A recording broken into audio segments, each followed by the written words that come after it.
Recording in for all progress. MG applications. The e-services portal has USSD capabilities.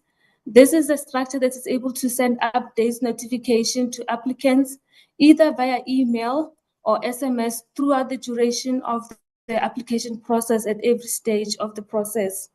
So this was the motivation of moving from the manual to the electronic.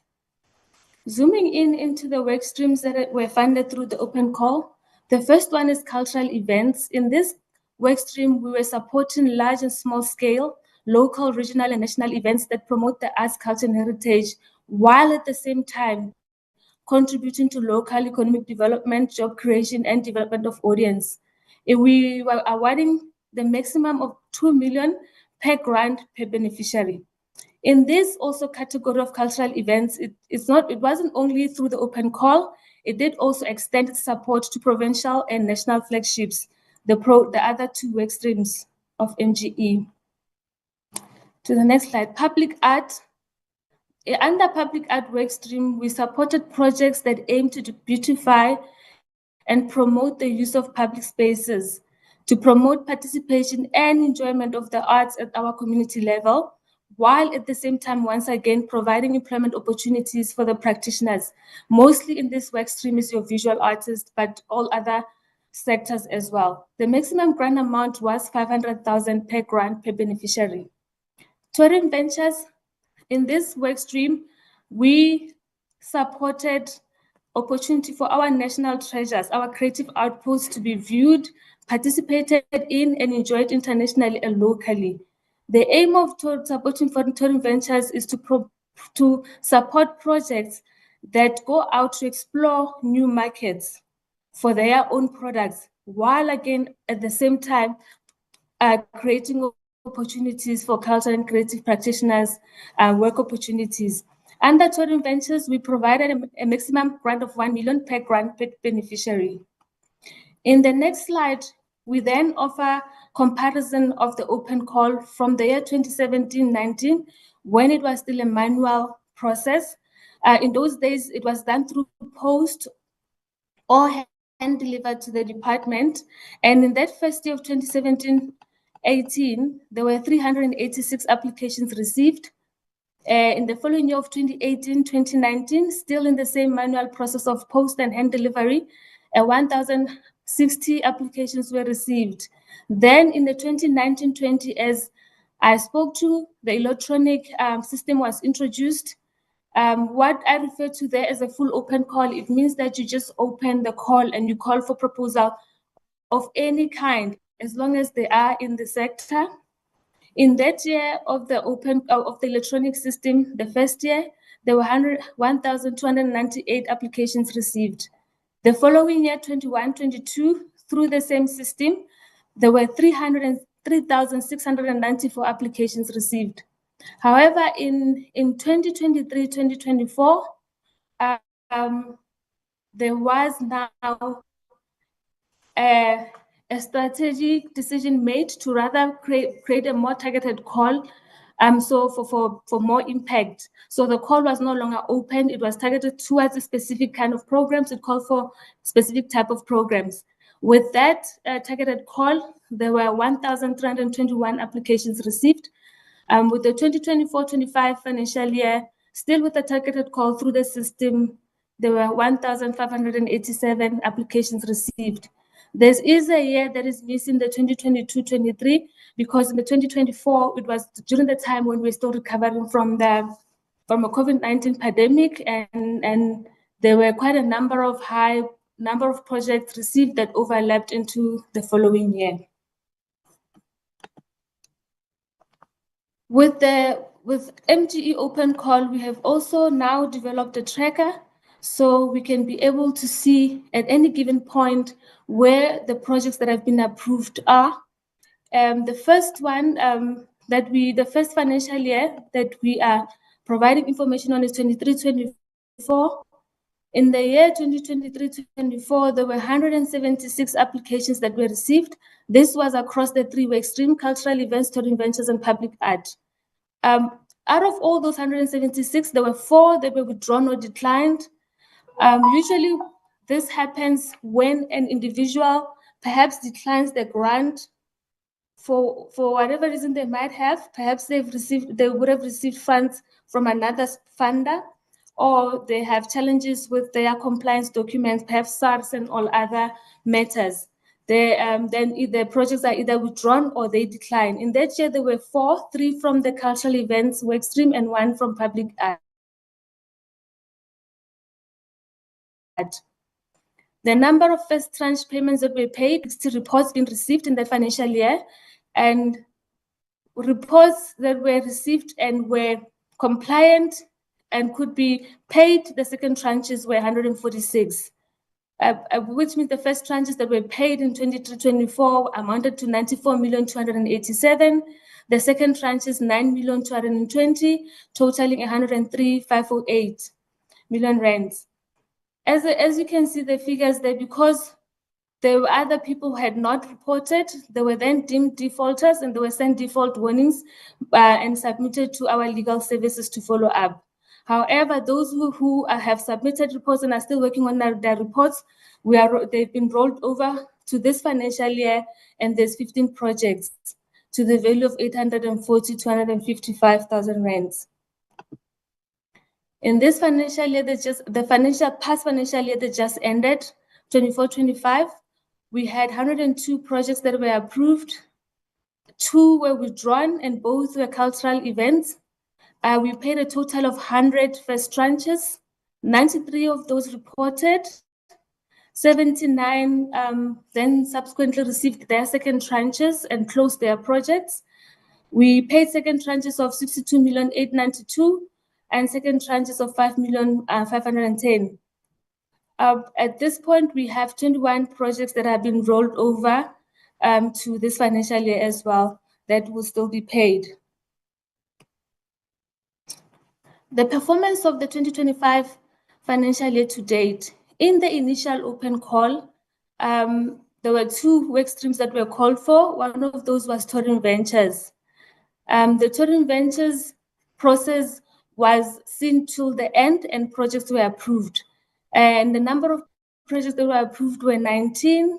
At the time of submission of the presentation, 13 had been vetted by our legal services and sent to beneficiaries for signing. 4 were still with our legal services, and 2 we are awaiting compliance documents for the beneficiaries to submit their compliance documents. Then there was a revised call. The revised call, the submissions were as follows. They dropped off at the designated venues. We had a total of 1,344 applications, and the other submission way was through emails, and we received a total of 1,442 emails. Emails do not equate to number of applications.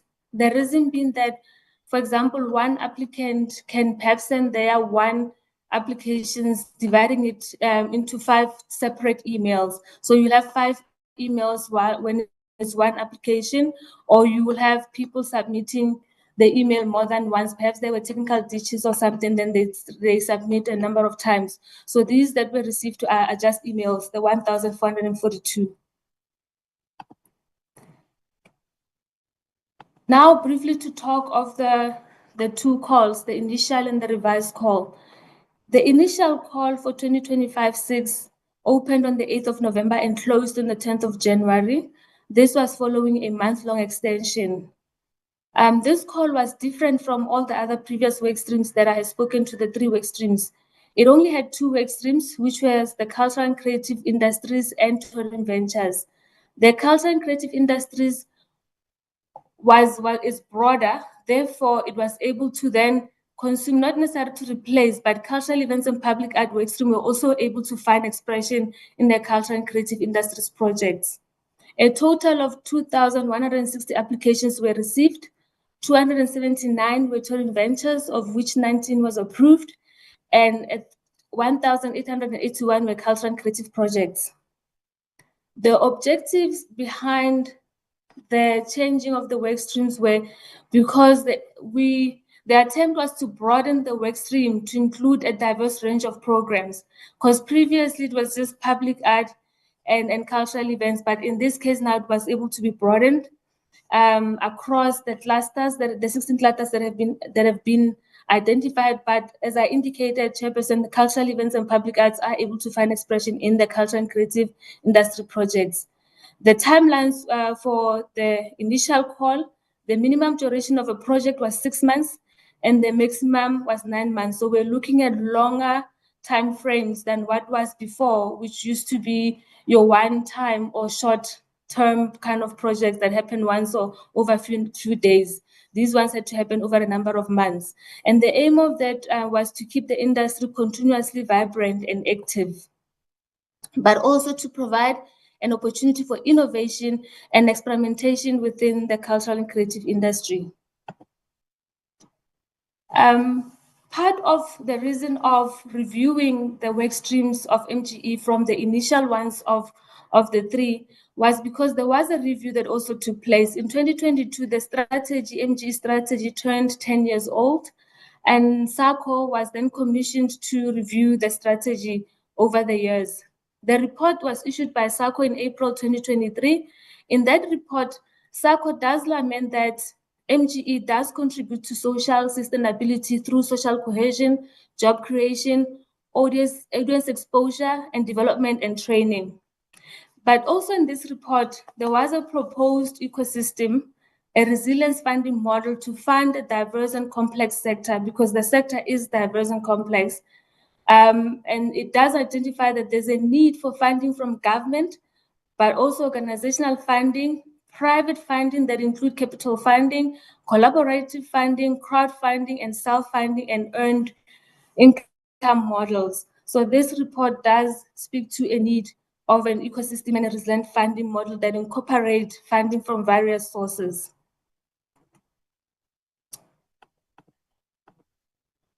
This ecosystem resilience funding model had a few recommendations as well. They did recommend that there is a need to identify the needs and opportunities of the sector, to continuously, because the sector keeps changing. So there is a need to continuously identify those needs, but also define the funding priorities, because you cannot address all challenges at once. So to rather start somewhere and identify the priorities at first, identify funding sources, develop the funding mechanisms, establish evaluation and monitoring processes, foster collaboration and partnerships, and to continuously review and adapt to the framework.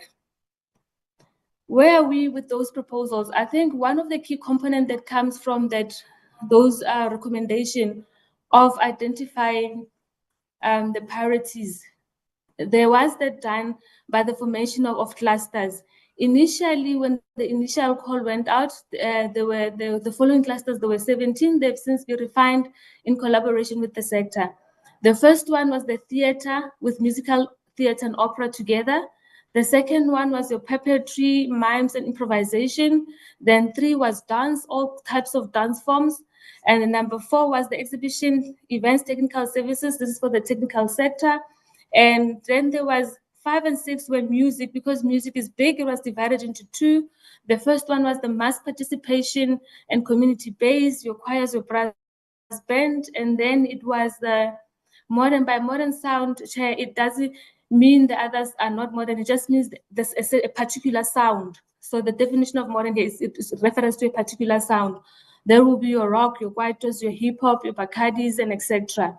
Then there was visual arts, all disciplines that encompasses visual arts. Number 8 was spoken words, poetry, storytelling, stand-up comedy combined together. Then we had craft, again, all the disciplines of crafts together. That's quite a number of them. Number 10 and 11, it was books and publishing, divided into 2 as well.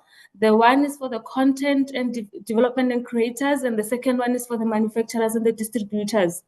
And then number 12, we had film, cinema, and television together. Then new media, looking at the era that we are in, where new media is advancing each day. Then animation and gaming, followed by product, jewelry, fashion, and textile design also together, communication design and interior design together, and then folk music as well. This was at the at the time the initial call. What was different from that initial call to the previous years? The previous years, as I indicated, there was cultural events at 2 million, public art at 500K, and touring ventures at 1 million. That initial call then had two clusters: the cultural and creative industry project that called for longer project at 9 million rands maximum grant amount, and touring ventures remained still at 1 million rands. So that was the difference between the previous years and the initial call. However, with that initial call, there were several complaints that were raised from the sector regarding access to both the portal and the criteria. Others felt the portal was not user-friendly, while others felt the new criteria of 6 months to 9 months with the maximum of 9 million was a bit complex. It was then, with the recommendation from the panel, the department and ministry, it was decided to then broaden the scope to allow greater participation, access, and public fairness. Consequently, the call was then reopened on the 20th of March with a revised, simpler criteria, reverting to the short-term and once-off project that the sector was accustomed to under the cultural and events work stream. And in the applications for CCIP from the initial call were then cancelled. Applications for the revised call were submitted at designated locations in all 9 provinces, but there was also a specific designated email address that they could also submit through between the 10th and the 12th of April 2025. With that, there was also a notice to let the sector know that all CCIP applications from the initial call of 25-26 were being cancelled. They were all advised to reapply. However, the touring venture results were announced. Hence, we have the 19 projects, but the touring venture also formed part of the revised call as well. The difference now between the initial 2025-26 open call and the revised 2025-26 open call, as indicated in the first initial, it was cultural and creative industry projects, longer projects, 6 to 9 months, with 9 million as a maximum grant amount. The revised call then reverted to a more similar format. The maximum grant amount for 2 million, and the duration was short-term and once-off, so people could now apply for once-off events. The touring venture, the initial call was still 1 million. It had called for international and local tours, national tours. The revised call only called for international calls only. The challenges that were faced between the two calls, I think the biggest challenge currently is the lack of consensus within the broader sector.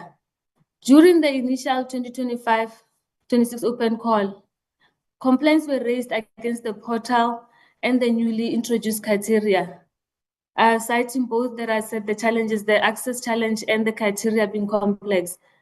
And the NPO compliance requirement also was seen as an impediment. However, following the closing of the revised 2025-6 open call, there were still complaints that were received to those who were saying the portal provided a cheaper and more convenient means for all, including individuals living with disabilities and those in rural areas. The claim was that it allowed practitioners to access the form from anywhere at any time via the internet for the duration of the call, and they wouldn't have to travel long distances. And the people with disability, they would say that when it's on the portal, they don't have to rely on anybody to assist. They're able to complete the form and all processes for themselves, especially those who have the necessary softwares. And in that, also the other thing that came up during the revised call was the demand for the results for the initial call to be released, despite the statement had been issued alerting the sector that the call has been cancelled and then reopened with a revised call that is also more similar to what they were used to in terms of funding one-time and short-term projects, and also reverting to the 2 million maximum grant amount as opposed to the 9 billion. They would have had fewer projects approved. But even within that, Chairperson, there are opportunities that we have seen, and the opportunities also what the ADG spoke to, the sector, the establishment of the clusters, which is becoming necessary because the sector is currently fragmented and unregulated. These clusters are aligned to the 6 domains that are as classified by UNESCO. This sector coordination and support model does give the voice and access to the sector, to each sector or each discipline, if we may say that, because it is based on disciplines and they've been identified as a focal point for this financial year. So it's not many disciplines that are different clustered together. Where there's a cluster is because they are similar and they're able to cooperate together, and their challenges and their opportunities could be similar. This initiative of the cluster aims to support the sector while promoting inclusion and creating network opportunities, because it opens up the sector and all the clusters to then come together and to know each other and the opportunities that they have and how they can also work together. Having an organized sector in this cluster model will definitely facilitate better communication and collaboration between the sector and the department, which others would have said it was a challenge. So it does also directly address the collaboration and communication between the sector and the department, because the sectors now can have an influence and are empowered to be able to participate in decision-making process relating to their own discipline, focused within themselves. And that also includes having decision-making and participation in the processes of the MGE open call. Thank you very much, Kialeboha. ADG, thank you. Thank you, Chairperson. Thank you very much, Kia. Chairperson, I think just to clarify also what Kia was saying with regard to where we started off with 17 when we advertised the CCI projects. The one that we have temporarily withdrawn is the circus and mime and improvisation. And it's basically because there was no response that we got after the engagements with the sector. So we thought we will go with the 16. But subsequent to the advert, the last engagements between the sector representatives and the minister gave rise to another cluster, which is arts education. But I'm adding that as just information. It doesn't in any way influence or affect the MGE applications as revised. Thank you, Chair. We want to hand back to you. Thank you so much, and thank you to the department for that presentation, members. I'm going to open up and take as it comes for members that seeks any clarification and would like to ask questions. I'm having Honorable Eugene Mtetwa. You may proceed. Thank you, Chair. Good evening to everyone. Good evening, Minister. Yeah, Chair, I'm still Eugene Mtetwa, deployed by EFF. I want to find out, Chair, it seems like MGE went ahead into the 4th industrial revolution and then it decided to go back. Manual submissions. What assistance or what efforts did you make for people who are blind? Did you have braille printed applications? Did you think of the people living with disabilities, like blind people? Second to that, I think it was misinformed, the manual submission, because it ignored people coming from remote areas. If you have in Eastern Cape one place where people can submit, what are you saying to a person who comes from who comes from wherever, who has to travel 80 kilometers to that place in order to submit? The third question, or maybe can I have this back and forth response? Because I really want to dig into these issues. This issue of asking so many questions, they don't get answered.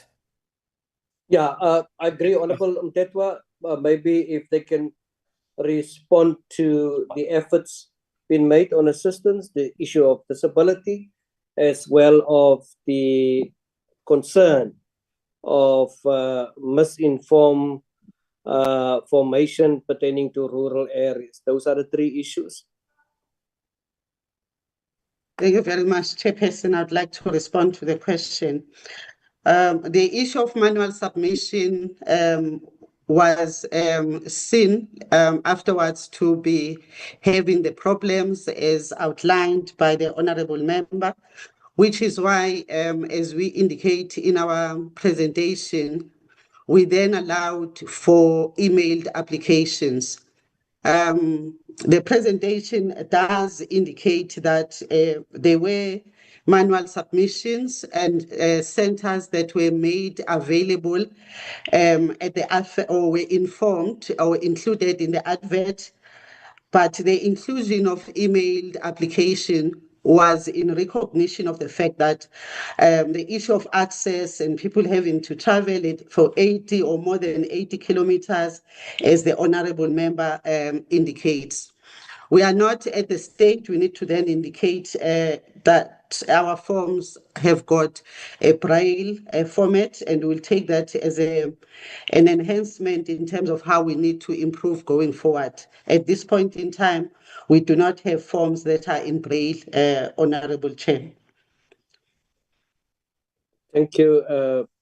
The rural Chair. areas, before you go, the rural areas and the service centers, is it possible that members can be supplied with the service centers in terms of their location? Person, it's not service centers that we have that are permanent. We used our own entities where we've got entities. For instance, if you look at Western Cape, it was Artscape, which is our entity. KZN, it was Playhouse, etc. So we, in each and every province, we had those identified drop-off, I will refer to them as drop-off points, where people could drop off their applications. Thank you, Dr. Kumalo. Perhaps just to supply the list for the committee. You can proceed, Honorable Mtetwa. The question of braille, people who are living with disability, those who are blind, what did you do to accommodate them? I responded to the question, Honourable Member, to say we did not have application forms that are in braille. So that was not provided for. That was my response, Honourable Member. So basically you excluded them in the process. I believe with the inclusion of emailed applications, that was being accommodative, Honourable Member, because most of the artists that are having disabilities are able to assist and reach out to us in terms of being provided assistance. But we have just admitted, Honourable Member, that our forms were not in braille. Okay, anyone from the department? Kiaubaka, you seem to be speaking a very good, smooth English. Does the department minister or DG, do you understand what it takes for one to host an event? What is it that you think is required? You said your maximum is 2 million. And in that 2 million, that the person must provide an event. Let's say, for instance, Moretile Park event. How much do you think Moretile Park would cost? Yeah, I don't know whether you want to respond or Mr. Yes, Chabalala, I want you if to you want respond. to. Please Who do you respond. want? Me? Anyone can respond from the department. That's what I'm saying, Honorable Member. I'm asking Gia to respond, and then I'm saying Mr. Chabalala can also come in because he is in charge of cultural events. I will come in because I have a background as well in terms of events organizing. Honorable Just a second, Chairperson. Dr. Kumalo. I hear what you say. I think the issue at stake is 2 million rand per grant per beneficiary. And the question is the how part, how this actually happen. I do respect and take cognizance of the fact that you said that you would like to come in because you have experience of it. I think let's deal with those directly worked with this and get a response from that particular individual. Honorable Chair. Yes, please proceed. Who's that? The Minister? Yes, Honorable Chair. Okay, Minister, you may proceed. Yeah, no, I just wanted to answer on one question that the Honorable Mteto was asked. Today's computers, he's talking about the blind. I just wanted to say that computers today have assistive technology for the blind. So there's access on any computer for the blind. That's one. Two, the question of you can't respectfully compare Mutele Park event for first-time beneficiaries to start at the Morutele Park. I've got massive experience when it comes to hosting of events, and you cannot have a first-time event, a person that has just applied for finance, having an event at the thing of you. This is a small start. This is not a big start. With 2 million rands, you can have an event for 200,000 in your local community. You can then up it to 600,000. But to start with at Morutele Park is just pure insanity for a thing. So lastly, Honorable Chair, we would rather have more people benefit than a few people that got larger amounts. We want the money to go further so that we can include more people. Thank you very much, Honorable Chair. Okay, thank you, Chair. The reason why I'm asking this question, I want to find out what informs the 2 million. Because even with Meredile Park, you only give Meredile Park 1.5 million. Okay, this is a big, and in your presentation, you're not talking about status. You didn't say first time event hosters or first time event managers or coordinators, whatever that it is. You say generally you want to create jobs. You can't create jobs and then you say you're only focusing on first time applicants. It's not true. Mredile Park is supported by the department with 1.5. I want to ask then a follow-up question to that. Since you are saying, I mean, going internationally, it will cost even more than that. But anyway, how much did you fund DSTV with? How much do you fund Cape Town Jazz Festival? How much did you fund Crown Gospel Awards? How much did you put for Joy of Jazz? And how much have you put for Durban July? And explain to me what is the difference between all these events? What are the variations? What are the reasons for the variations? Thanks. All right, thank you so much. Let me start with eventing, as you say. We can't give people just 1.5. The nature of any event is it's suicidal to expect only state money. State money is your initial funding.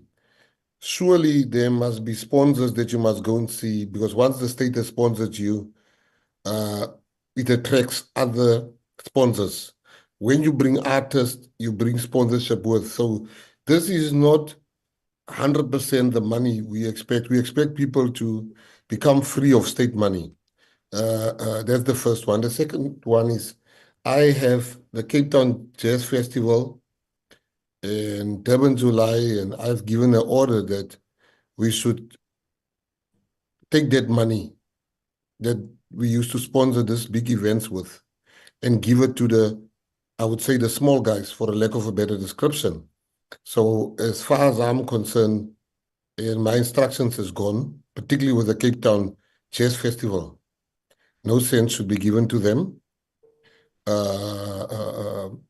That has been, and as far as the DSTV is concerned, it wasn't us funding them.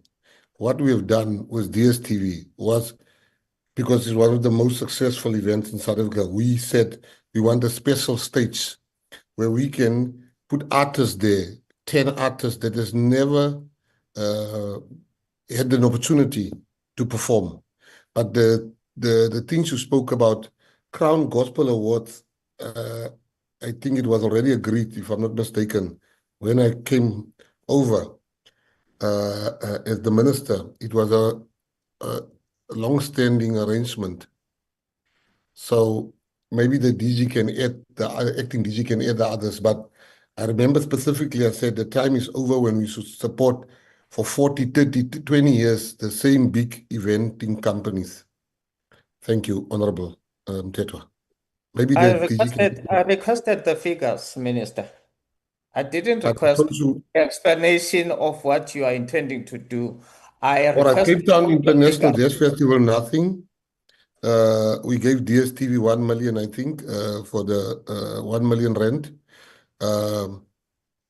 And I think Crown 1 million, if I'm not mistaken, but DG can just help me with the figures quickly. Acting DG? Joy of Thank you. Jazz. Thank you, Minister. Can we just get Joy of Jazz in Durban, July? Durban, July 0. Can I go through the list then of what we have here? Crown Gospel for this current financial year is 1.5 million, and as Minister is indicating, they are on an exit plan in terms of them not going to be funded beyond that. Joy of Jazz, I'm looking through the list. Dunsani, you can come in and help me because I don't have all the figures on my head. Joy of Jazz, Dunsani, can you give me a figure, please? Because I'm trying to go through the list. Mr. Chabalala. Oh, I thought he was in the meeting. Kia, I don't know whether you have the figures in front of you. Oh, okay. I was just battling to unmute through the chair. For Joy of Jazz, for the current financial year is 0, but in the 2024-25 financial year, it was 1.5 million. Muratile Park. It was Muratile. Sorry, Chair. Dunsani, can you give the portfolio committee everything they're asking for? Surely you must have on the list, and can you give all the ones so that we can give all the absolute answers? Basically during the 2024-25 financial year, all the flagships were kept at 1.5 million. But of course, the Durban July was not part of the list of what has been asked. So Muratile Tribute Concert, Joy of Jazz, National Arts Festival, Cape Town Jazz, there was nothing. In fact, I can also clarify, Chair, that with the Cape Town Jazz, we have not been supporting them since COVID. Of course, we did had engagement back and forth, but I can confirm that we did not support Cape Town Jazz since then. So that is that, Chair. Thanks, can I just piggyback on what Honorable Tetwa has now touched on, and I want to speak on to the impact. I'm not too sure about the real reasons behind this, because all of these events, and some of them I used to attend in the past. Now, festivals of this nature provide a platform, and I think everyone will agree with us, it provides a platform for emerging artists to gain exposure and also to build their profiles and to build their careers. Now, I'm going to ask a very direct question to the minister. Don't you think that stopping these kinds of funds could limit opportunities for these artists? To what extent are we, in a position to say that some of these artists could not have the opportunity now to show their talent? Thank you, Honorable Chair. No, Chair, I'm a strong believer that, you look at, let's take the one of the Cape Town Jazz Festival. They have so many sponsors. But I think they've been ongoing for 20 years, 20, 30 years. They got so many sponsors. Shouldn't we open new avenues in areas where there's no, and that is my rationale. Let's go to areas like not the rural areas. We can use that money. So we're not stopping the money. We're stopping the money to go to a certain event, but we're redirecting that money, particularly for rural areas, which I'm very passionate about. And the rationale was the same artists can be paid the same amounts they were paid at Cape Town Jazz Festival, but to appear at another event and to make it the more the merrier. COVID had really cramped our, I would say, entertainment economy. And you have to open it up. And that's the thinking. That let me take, you look at Cape Town Jazz Festival, I think they've got 30 different sponsors, if I'm not mistaken. And but let's give it to Temba in the rural area that can start something that he can grow also to the level of Cape Town Jazz Festival over a decade or so. Thank you, Chair. The artists get the job, Honorable Chair. The artists still get the job because the money flow, the money is still in the ecosystem. The money is still there, but it's just that I feel, and it's a deep held belief that as we say in business, other festivals can wash their own face and let's make more. And how do you make more? By investing in new events. You go to the small towns, you will see people are also as thirsty for events in their town. They also want to see the singers that they see on TV. So yeah, that's my submission, Honorable Chair. Okay, Honorable Mteto, you may proceed. I just want to land a last one. Minister, these are flagship events and it contributes to the economy, and stopping them could have a devastating effect. The fact that they are flagship events. So I think maybe, Minister, in terms of the prioritator fund sport, like you have in sport, you have 16 or 22 priorities, and in this particular case as well. And these decisions should be informed by data. It should be informed, not, and I'm sorry to say this, not by feelings, because I get it that there's a serious flagship events that Honorable Mtetwa has mentioned. But flag it, you don't have to answer now. I want to give to Honorable Mtetwa opportunity. Honorable Mtetwa, my apologies. Thank you, Chair. I want to bring to the Minister's attention that under the department, or generally under government, emerging entities, small and medium enterprises, they die. Remember that I'm an artist. I used to perform at Moretele Park. It was big, very big. This time it hasn't even probably hosted the event because there are challenges. And the process of the department takes so long that you never give outcomes on time. Now, part of the process of applying for these funds is that you are required to provide the information, you are required to provide the rollout plan. And when there are delays, therefore the rollout plan becomes null and void. You should know that if I have to do an event Minister. I must book artists and pay 50% deposit just to secure the dates.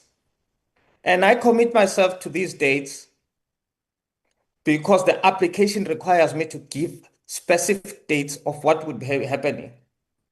And the delays, the cancellation, do you know how much it costs the industry with the cancellations? Because everybody, even the sponsorship that you're talking about, there's no sponsorship that will sponsor you for April 22, and then you come back and say, no, the event is no longer happening April 22. I'm not sure when is the department going to announce, and then maybe it will happen in June. Can you still sponsor me? The sponsorship doesn't work that way.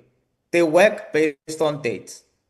Are you aware that you are killing the sector with these decisions that you are taking single-handedly as the department without consultation, without even inviting us? You are talking about the conference. I suppose it is the Bosperat. When you say national conference, I suppose it's the Bosperat. Are you aware, Minister, that you are destroying what was existing, what was happening, into something that is, the industry has become beggars under your leadership? No, People can I are answer? walking with cap in hand, begging. I, for one, lost an event, lost money due to the department that said, oh, by the way, there's an issue. After having gone through the vetting and approved, because the minister was saying, this must happen. When the minister decides, no, it can't happen, then the department comes and says, oh, no, we just realized that there's an issue. But there was a vetting process. So there's no stability in that department. There's no consistency in that department. You have turned the industry into beggars. What's your take? Which minister are you talking about first, Honorable? You, Minister, I'm talking about you. I don't You know. are the minister currently. You must take. No, if I'm I saying question- you're making a saying that you've lost money because the minister. No. I was just making an example of what happens in that department, because I am one of It the wasn't people me. who told you that. No, but you can't say it wasn't you, because you've been taking responsibility of I responding to do. issues that I want to. happened before you. You took Take it. responsibility about downtown. It wasn't you. So you can't change now and say it wasn't you. You must respond. I'm asking, what is your take? If I say to you, I put it to you today that you are killing the sector. Right. What I'm is your take? asking for clarity which minister it was, in which year it was, because policies change and decisions change. But leave it at that.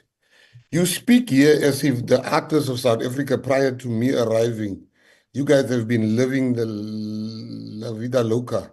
You've been living the life. Actors has always been struggling. Actors in South, you are speaking to a man that deals with artists prior to me becoming a minister. You are dealing with a person that knows as much about artists as yourself. So do not speak as if artists has been living a good life. Artists has been struggling. Artists has been poor.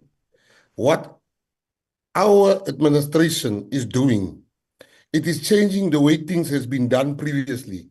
You want us to continue doing things the way that you want us to do it, that has kept artists poor. Give me a chance. Let me do what I'm planning to do as the minister and see and come and report here if I change the needle. I can't be making decisions as a minister that has been made for 30 years. I'm not those ministers that make the same decision, but the circumstances of artists has not changed. I, for one, has booked artists every week in all our previous nightclubs. And I can tell you now, we've heard horror stories. And that's why I'm coming in as the new minister with a new system. But you cannot tell me what I should be doing.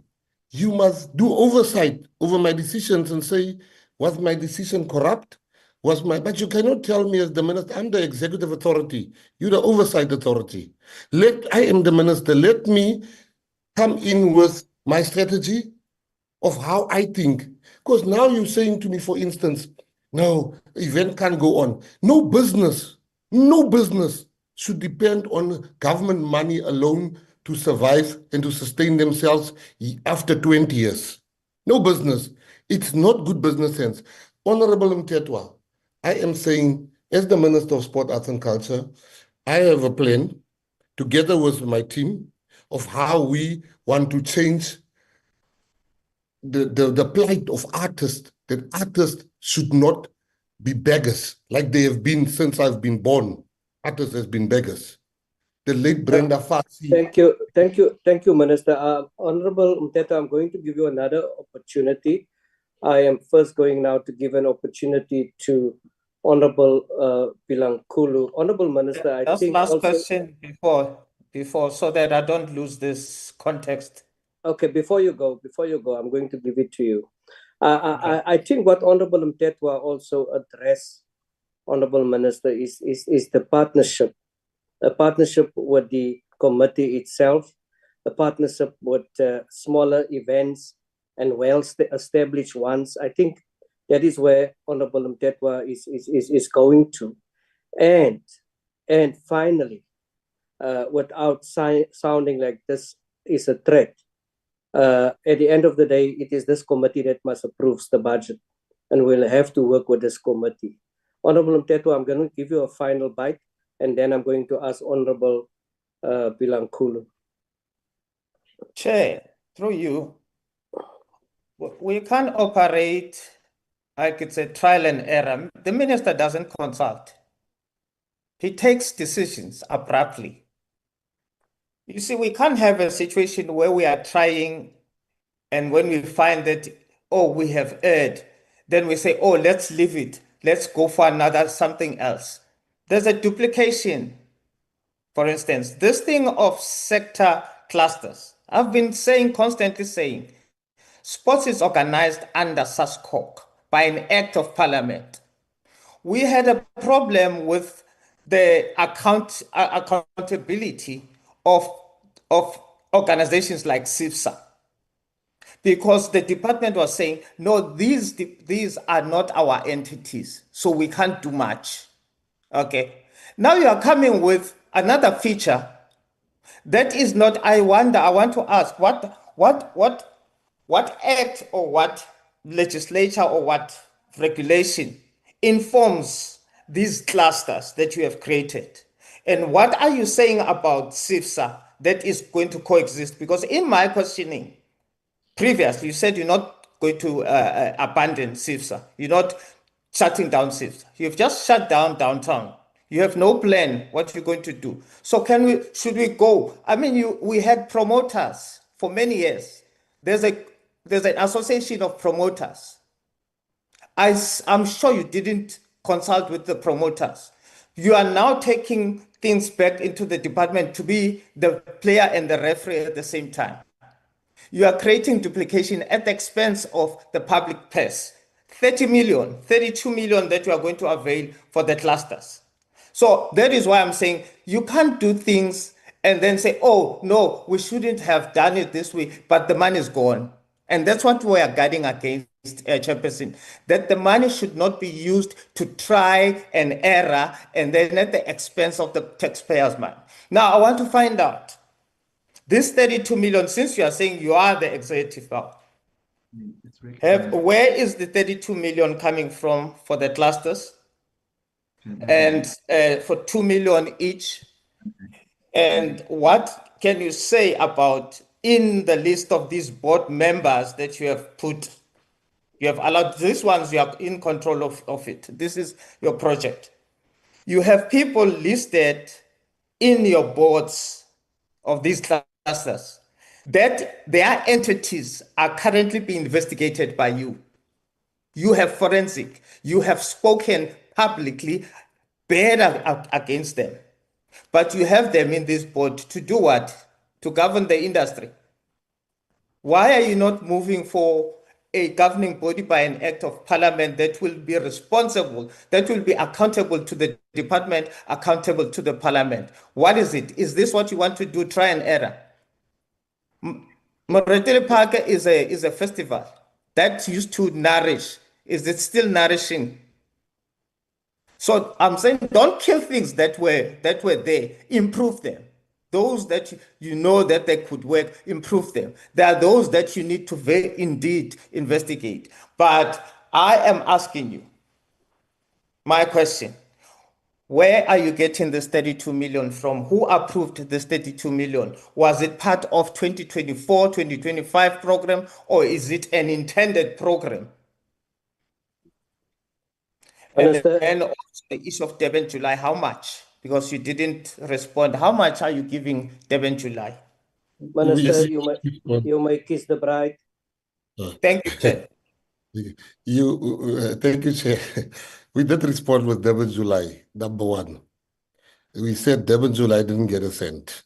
That's Oh, the coming July, Chairperson. No, Honorable Mteto, give the minister an No, opportunity. they said we Proceed. didn't give Durban July money. That's the first one. The second one is SASCO was not formed by Act of Parliament.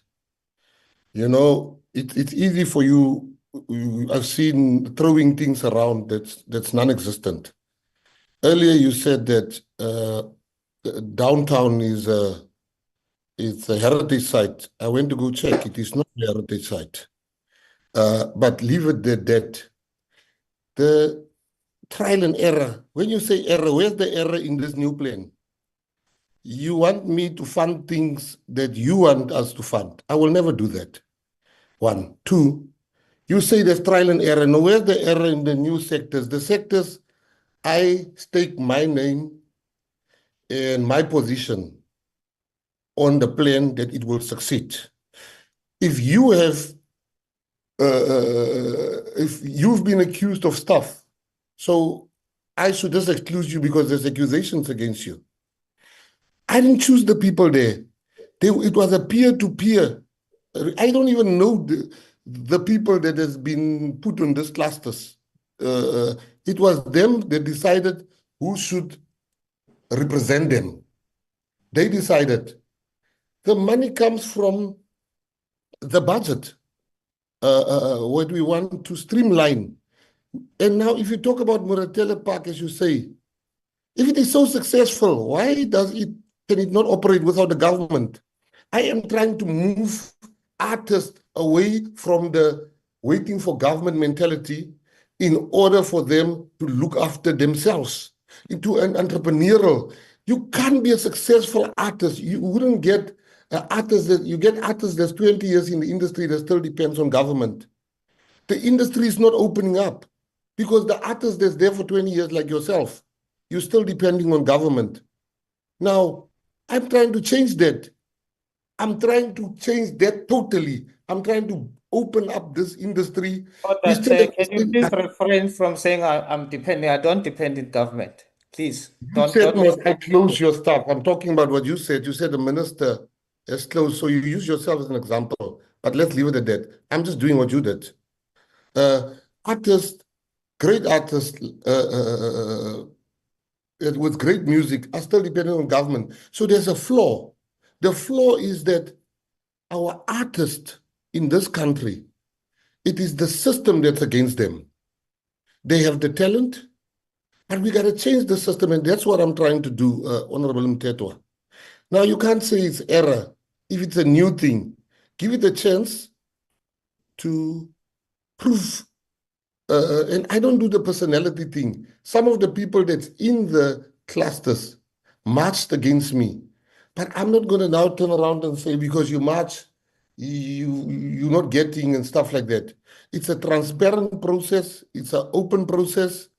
And I do take advice. It was Honorable Lankulu that said something earlier, which we discussed after our meeting. Like, that was a good point that Honorable Lankulu mentioned.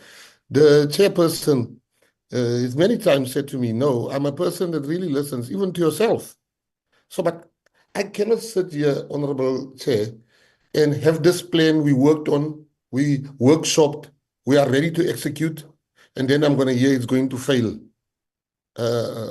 We are going ahead with the plan. And if it fails, I'll be the first one to say that you are right. Thank you, Honorable Mteto. Thank you, Honorable Minister. Honorable Bilankulu. Please unmute. Thank you very much, Chair, and good evening.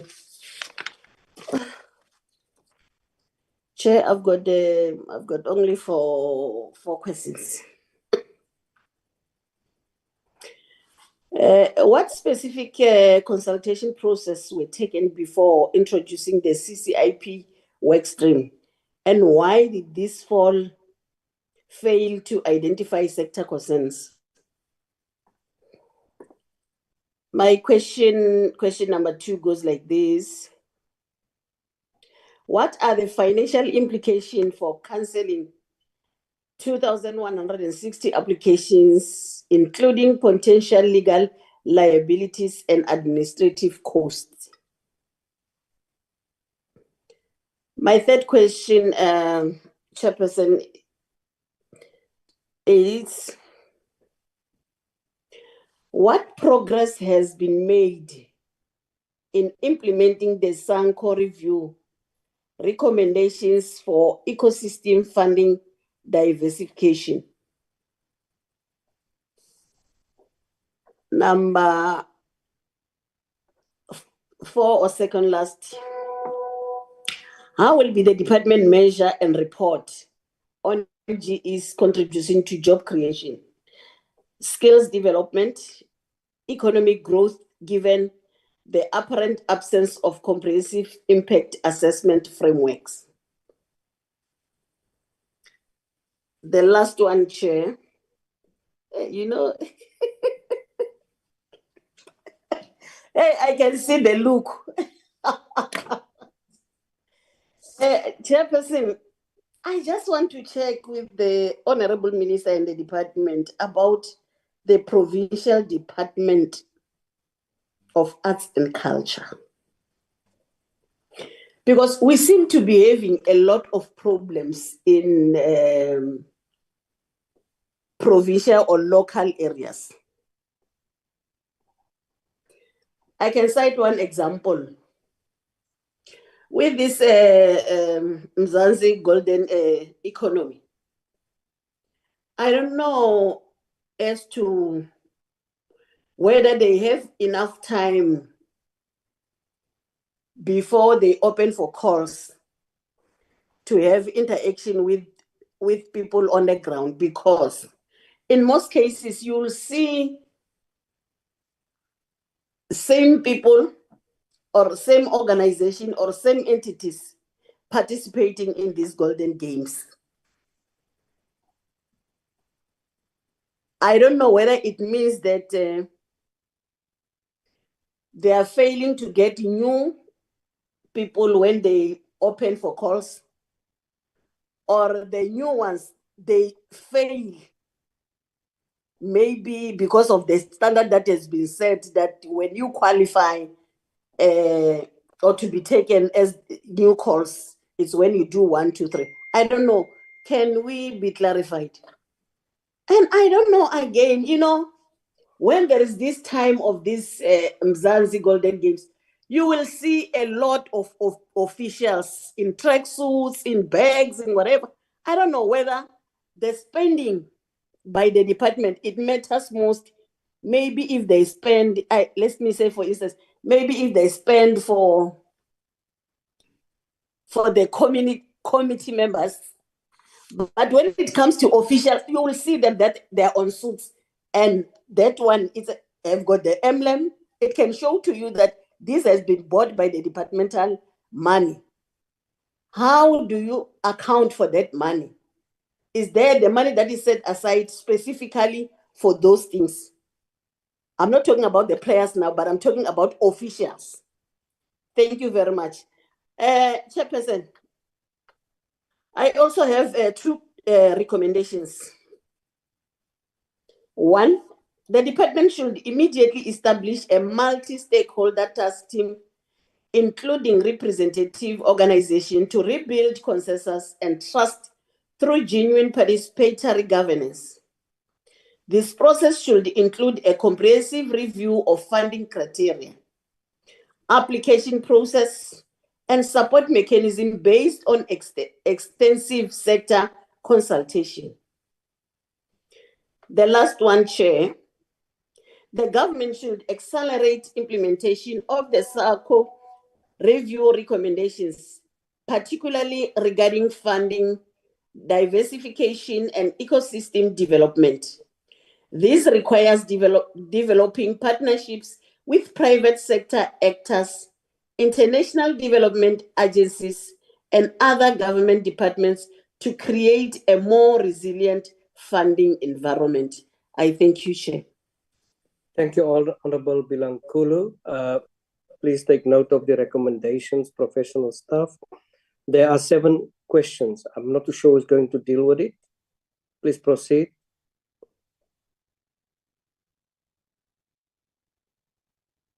Thank you, Chairperson. The first question from Honorable Member Bilankulu was around the consultations done before change.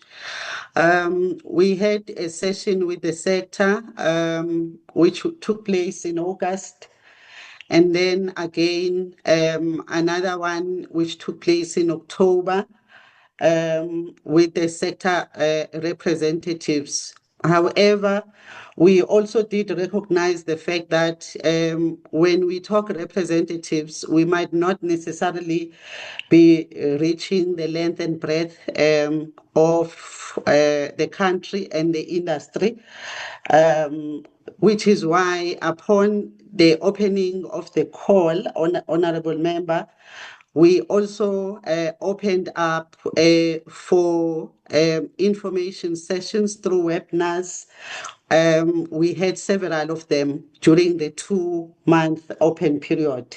We did the same again when the revised one. However, Chair, I do note the recommendation from Honorable Member Bilankulu in terms of how we can further extend the consultation, because it becomes a continuous process of improvement, and I acknowledge that. In terms of the financial implications for cancelling the previous round, we had, Honourable Member, to look at the pros and the cons in terms of proceeding with an old call, wherein we could see that the quality of what was coming through in terms of the applications that were received were not really going to make the kind of change that is envisaged within the SACO report. So financial implications can be in terms of the development of the system, which is more an enhancement because it was run by SETA, and other such costs that were underlying costs that were actually linked to that. But there was nothing further that we did up until the time when we had to then revise the call, apart from the webinars that I've made reference to. The progress made in terms of implementing the SACO review report, I think Kia also, as she was doing the presentation, did mention some of those approaches that we're talking to the revised ecosystem resiliency model. But what I also need to indicate, Chair, if you look at these recommendations that came from SACO, they are very much aligned to the CCI master plan, which has got about 9 key action areas. So the process in terms of implementation, even though I cannot scale it at anything above 20%, but we are in the process of implementing those kind of recommendations as they come out. And I agree with you that the acceleration of those of that implementation does need to happen. Honourable Member spoke about the issue of a lack of an impact assessment measure that we have in place. In fact, we do, Honourable Member, have an impact assessment process.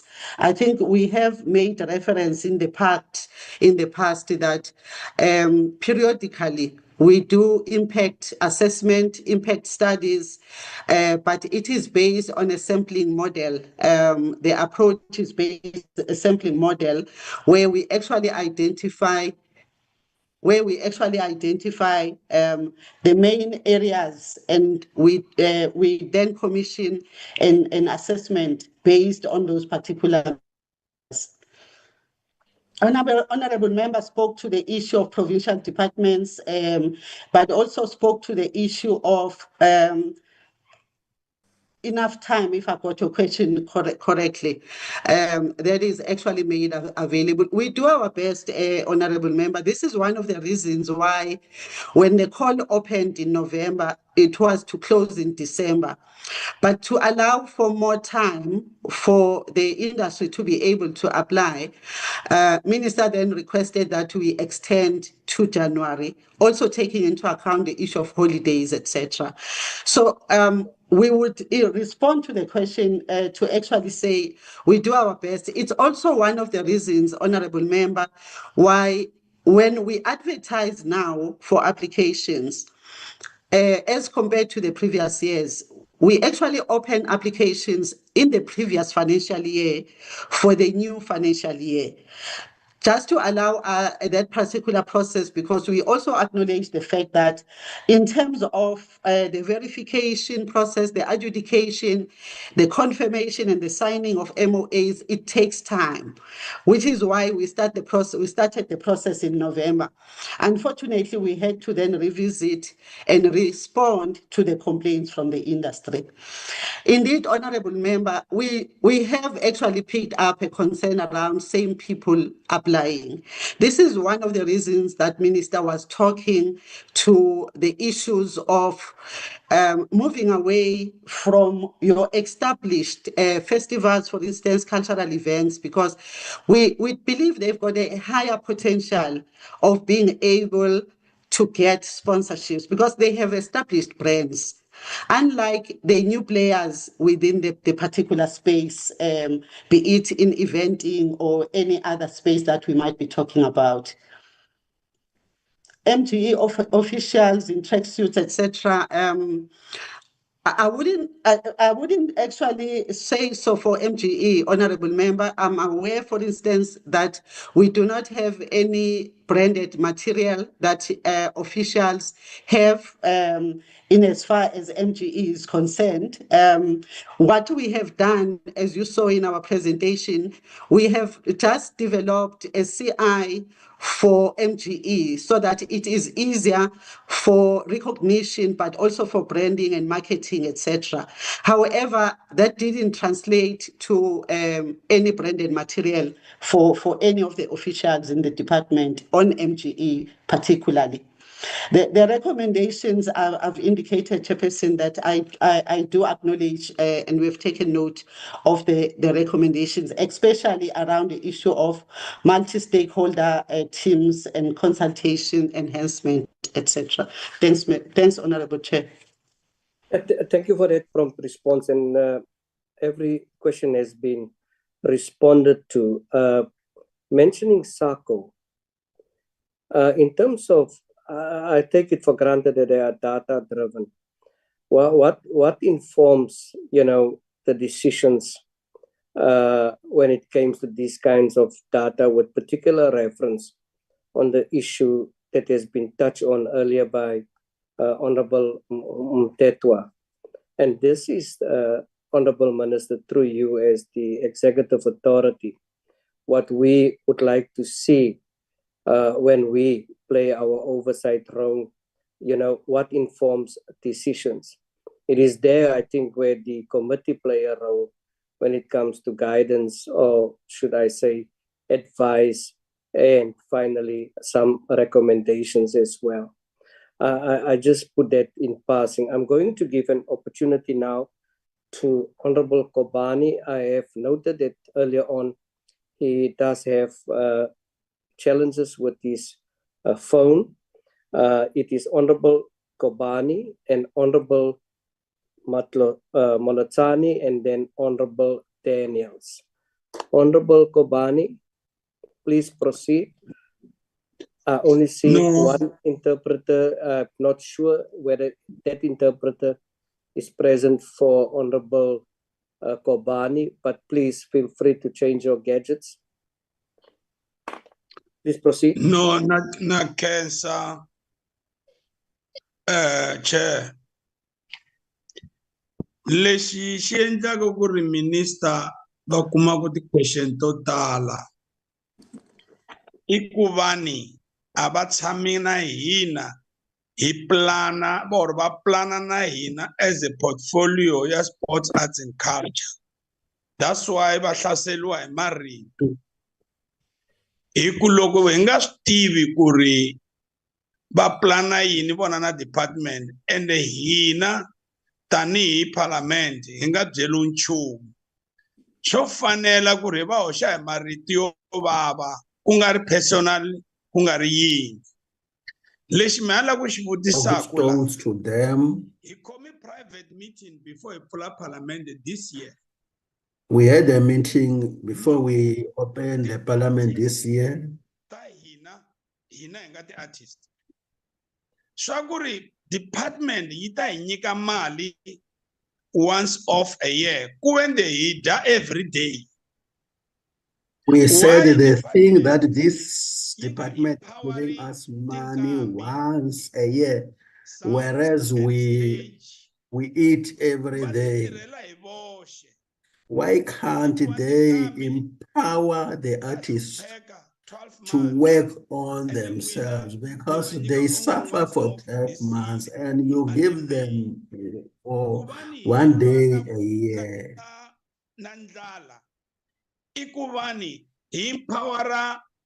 For us to fight hunger, we must empower them to have their associations in their provinces, regions, sub-regions. Yeah, arts, sports, arts and agriculture, province and local.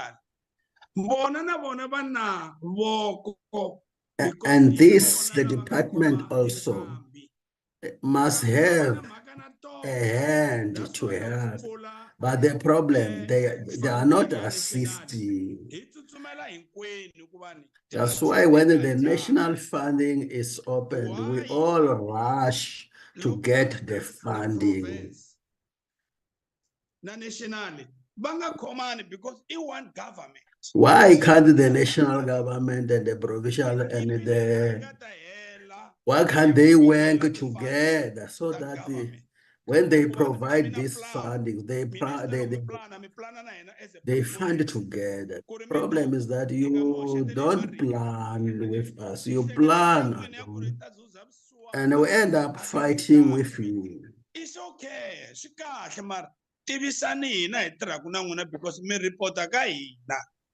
We are working with you as a portfolio committee. At least if you let us know, we will be able to assist you.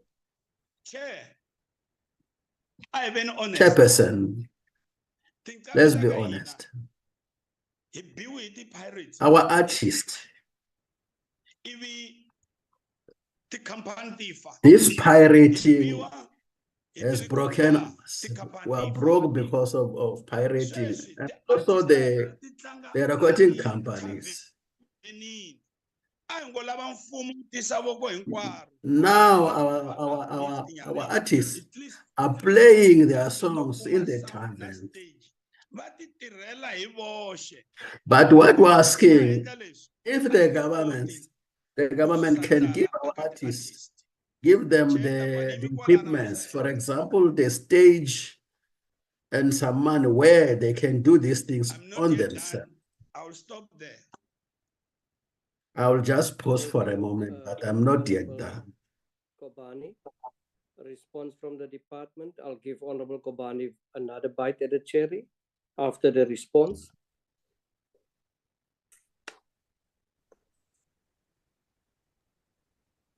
Thank you, Chair. I don't know whether the Minister wanted to come in. I basically, what I'm getting from Honorable Member Kobane is emphasis on a need for us to not plan in isolation of the portfolio committee. I think. Tell tell me, Dr. Kumalo, do you agree with Honorable Kobani? Chairperson, I think we need to understand when we say let's plan together what we mean practically, and that's my point of view. I know that, for instance, I saw in your program, which was subsequently cancelled, that there was an intention to have a strategic planning workshop or session, something of that nature, if I'm not mistaken.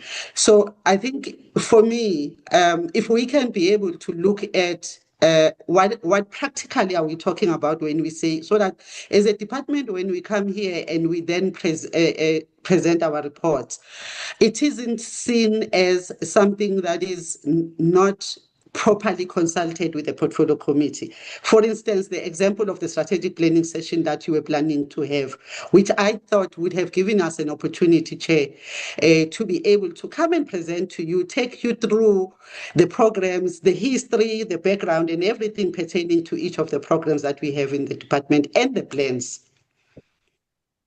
Yeah, thank you. Thank you, Honorable Penny. Chair. Honorable Kobani, I'm going to give you an opportunity now. Just a second. I'm going to give you. You still have time. I just want to ensure that the department, or rather, re-emphasize the fact and the matter that our programs, Dr. Kumalo, are being distributed a month before the time. A month before the time, and I have to re-emphasize, and maybe if we have time later, we have to discuss the absenteeism of the minister later on.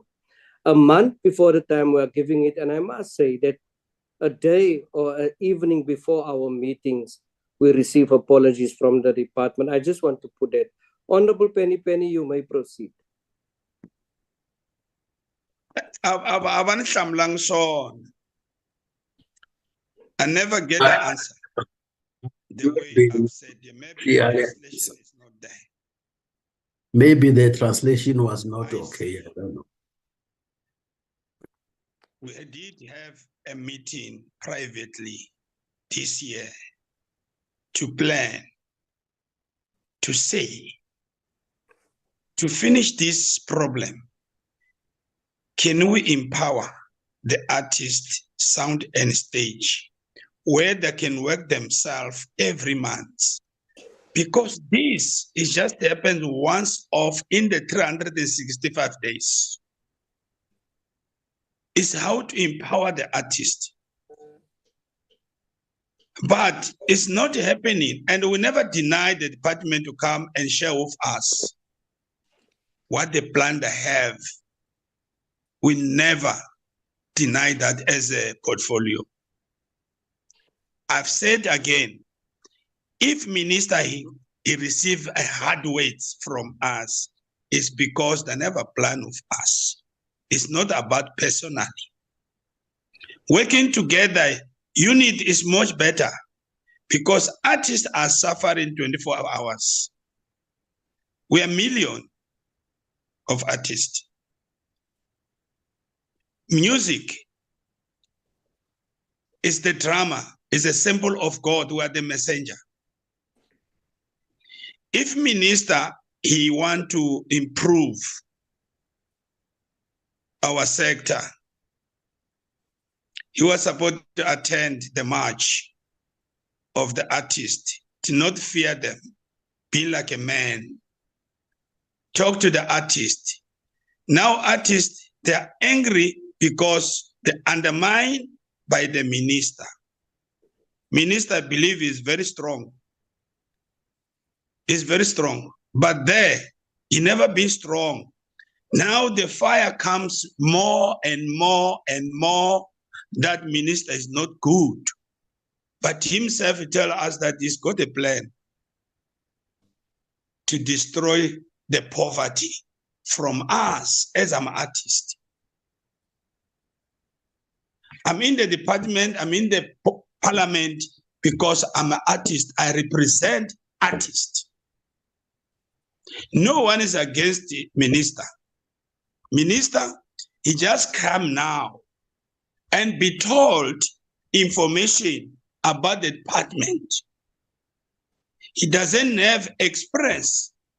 It's the first year, like he's doing a year now. He's supposed to admit us what we are saying.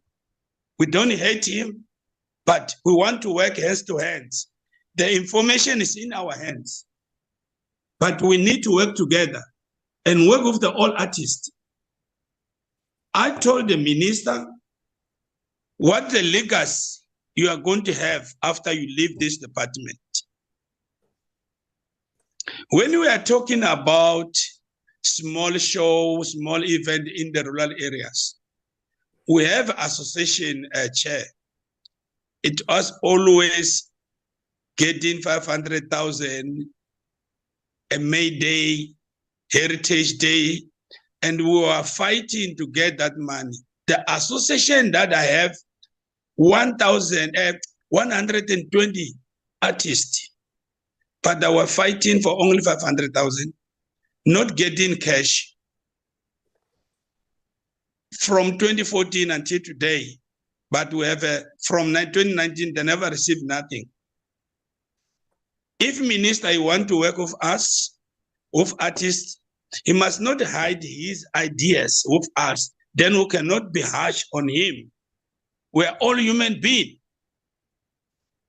We have to look after this sector because music is a sport #1 in the world. Even the child, once he's born, he dives the music. I remember when the minister said, my son likes your music. I was very happy. Let's look after artists. I don't know why Honorable Eugene was talking like that, because the artist. We know the anger. We know the poverty. The government, what they're doing, it's only undertaker when the artists die, they're running to the funeral. We don't need that. That shows really artists are poor. We don't need the whole hands. Artists, they can work by themselves, but empower them with the equipment. No more fighting. Thank you. Thank you, Chair. Thank you, Honorable Kobani. Minister, 2 minutes, and then in the sequence in front of me, Honorable Daniels, and then Honorable Molatsani. Oh, thank you, Chair. I will take 1 minute. I just want to say to Honorable Penny, I am consumed with every day. How am I going to change the lot of artists? I want to achieve what no minister prior to my appointment has achieved, and to make sure that artists are not dying as paupers. I want to contribute towards the living. I have plans. Give me a chance to do that. And I can't get off here, Chair, without telling him there's many things you're going to accuse me of. I'm scared of God alone. I wasn't scared of those artists. I find it even hilarious that you think I could be scared. Thank you so much, Chair. Thank you, Minister. Honorable Daniels. Please unmute. Thank you, Chairperson. Yeah, I'm not in pajamas, Chairperson, so I can switch my video on. Yeah, while you're on that, Honorable Daniels, Yeah. In terms of I think it's important of what you are advocate now. It's a good thing, because some of these things, the news media needs it. They sometimes just see a name and a voice, and perhaps in future that members, I would request members to consider that we do it in this fashion. And also, there is on other platforms tendencies where members said, my band is weak. I am going for a small crash course to be able to see whether your band is weak or not. So it is best for us to appear in this fashion. Thanks, Honorable Daniels, proceed. Thank you, Chairperson. For those who don't know, when it comes to artists, it's very close to my heart. I've been in the game myself. But let me pause there. It's not about me. Our artists really die poor. And some people may not like what I'm going to say, but I'm going to use one person as an example. He's buried at Maitland Cemetery in Cape Town. When I went to his grave the other day, I realized that there's not even a tombstone there. And he's done so much for our country in terms of arts. He's been an icon. He's been a great guy, and he's been known internationally. And when you see that phenomenon of just a grave, just sand, and not even a tombstone or a little wall built around the grave, and you go dig deeper, then you will find that this artist family would rather, with any income that they get, buy bread and a bit of electricity. So sad it is. And it is therefore that it does resonate with me that we have to make a plan to empower our artists. I do welcome a strategic planning session. And then we need to come and propose ways and means to change the current status quo. There's Sister Brr, died poor. There's Ricardo, I love you, Daddy, died poor. There's El Eto, great producer, died poor. And I can call a lot of other people's names. It is sad. You know, we must never also forget, because sometimes we become so selfish and then we think about just us. We must not forget the importance of grassroots. And then when you sit with so many artists sitting at home today, people don't even know who they are anymore. The youngsters don't know who they are anymore, but they got so much talent, a wealth of experience. Even for them who are no longer out on the stage, we need to think about probably engaging Department of Basic Education and take those artists and give them a monthly allowance or a stipend or whatever you want to call it, so they can get to those schools and plant a seed at those schools, because those are our future stars. I'm just thinking of an example of ways and means to come up and assist this thing, because our arts cannot die because our people are dying with a wealth of experience. So I want to touch quickly, Chairperson, on the issue of what you've raised, the flagship events. Yes, we do indeed have flagship events. I agree. But we must never build a sector in our country by keeping people state dependent. It is sad. That is really sad. It's actually wrong. You know, flagship events, after 20 years of being around, or 30 years, you should be self-sustainable. After so long, if you got a status of a flagship event, then surely by now you must have sponsors and a lot coming on board to pick up the bill for your event for having been around for so long. The problem that we have is it's no different. It reminds me of the construction mafia, who comes and demands that they must get contracts, evergreen contracts. Now, with the flagship events, it's also synonymous to evergreen contracts. And if you go deeper into that, it's a calendar money-making opportunity. A calendar event which is a money-making opportunity for the organizers for the last 30 years. And it's only them and their dependents and their families who are the direct beneficiaries of this. Now, what is important? You now get these organizers crying foul, running these flagship events, crying foul, because the taps are now going to be closed. Then you have people for the last 20 years and 30 years frowning and crying loud and crying for opportunities. And they ask, forever it is those very same people who are the beneficiaries. But for the last 2 decades, 3 decades, we've been asking, we didn't get anything.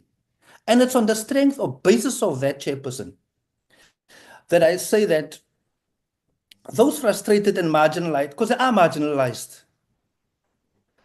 we are not giving them the opportunity to start with stepping stones, small steps, by sponsoring them as opposed to sponsoring one of the flagship events that's been around forever and a day.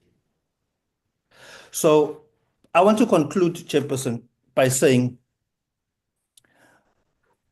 from where I'm sitting, I think it is right to call them in and say, listen, guys, for the last 10 years, 20 years, 30 years, we've been sponsoring you. You've now become state dependent, which you shouldn't be.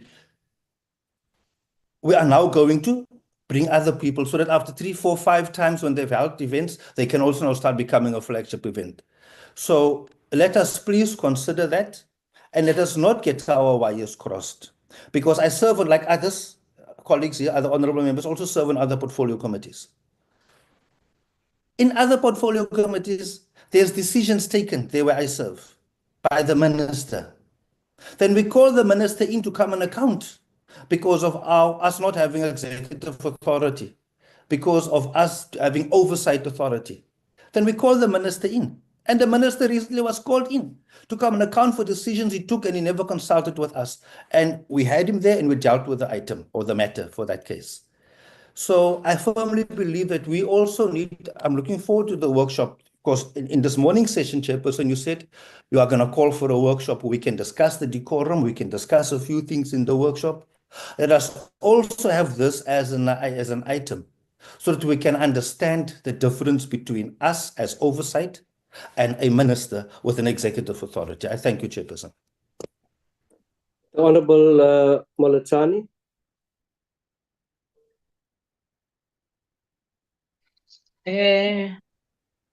Thank you very much, Chairperson, and good evening again to the honorable members.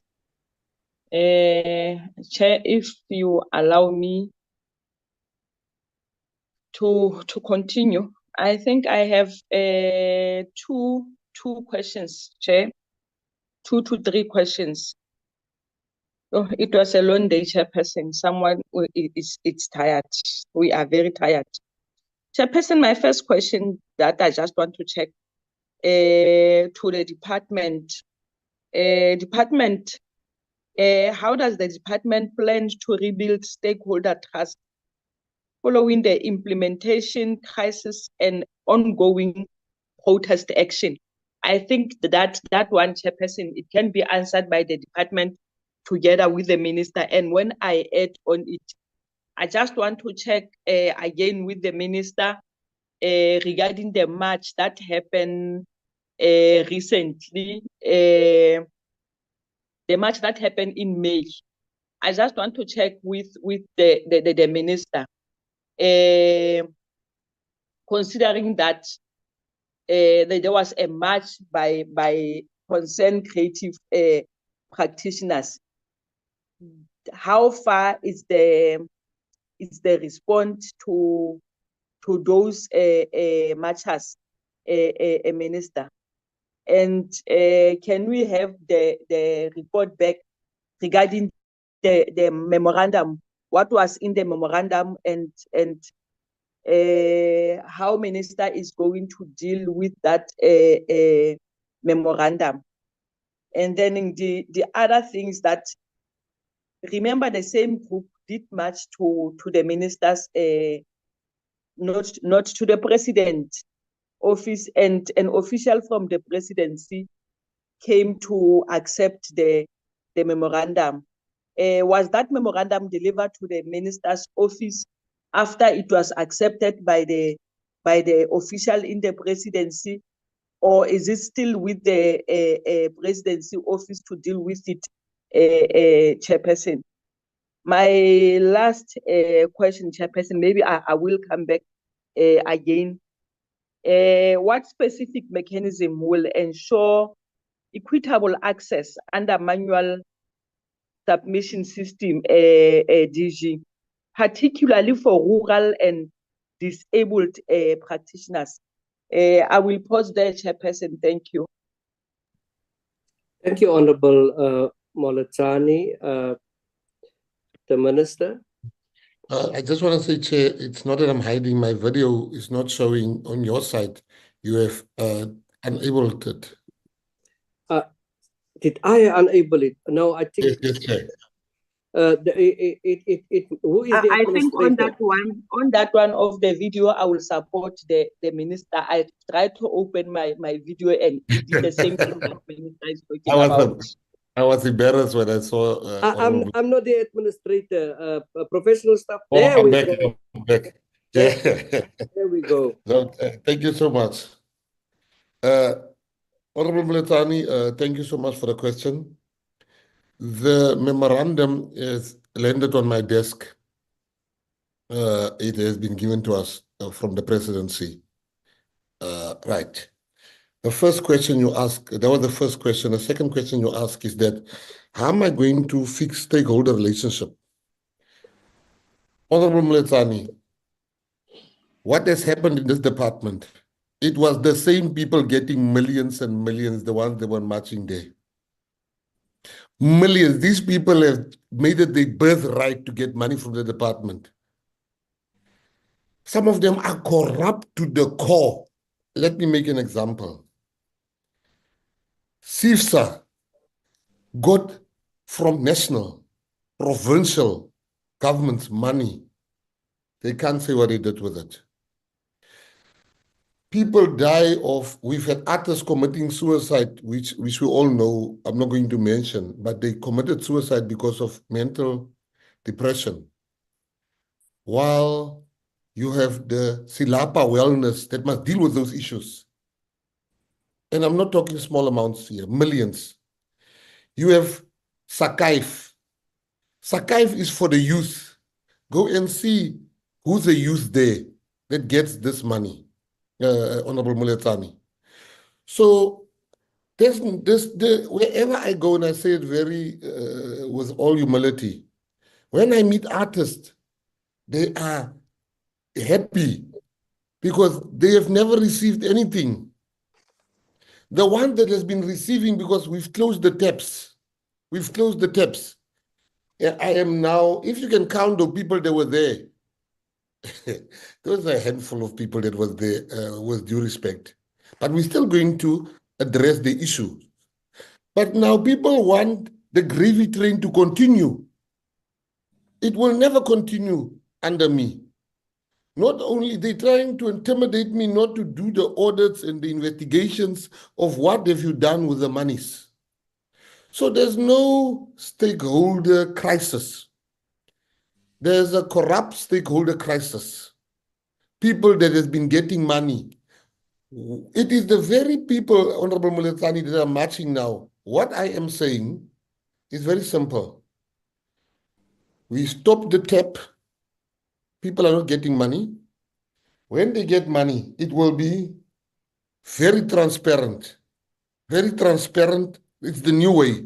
Everybody that's going to get a cent from this department going forward, his name, all the names will be advertised, whether it's MGE, whether it is, that is part of my decisions, Honorable Chair. Whatever funding, whether it's from the national, the NAC, the National Arts Council, when it is from my department, where I am residing, every cent that we pay to artists shall be transparent. We will say today, this is the artist that got money. This is the people that has won, so that we can see this thing of the usual suspects. Lastly, Chair, is people are so assured of government money that they don't even make music anymore. The music, the income they derive straight from government, they see it as a salary. It can't be, Chair. And if they hate me for it, let them hate me. But I am 100% sure that I'm going to fix the plight of artists in this country. I thank you, Honorable Chair, Honorable Mletsani. Thank you. I see a very late hand. Honorable Jacobs. Chairperson, can I make a follow-up? Please proceed to your follow-up. Yes, thank you, Chairperson. I think Minister maybe forgets to answer me regarding the memorandum, the demands that is inside the memorandum, Minister. To Chairperson, on that issue of where Minister is saying that these people who marched are the same people who used to get money from the department, millions and millions, and they didn't. In fact, they still want to get money from the department. Minister, why can't all those organizations that you suspect or you think that they have misused the department's funds, why can't you put a forensic audit on those where in those entities? I'll call them entities, because remember, it's a government money that has been put there, and now being in that office, you realize that some of those money have been misused by these entities.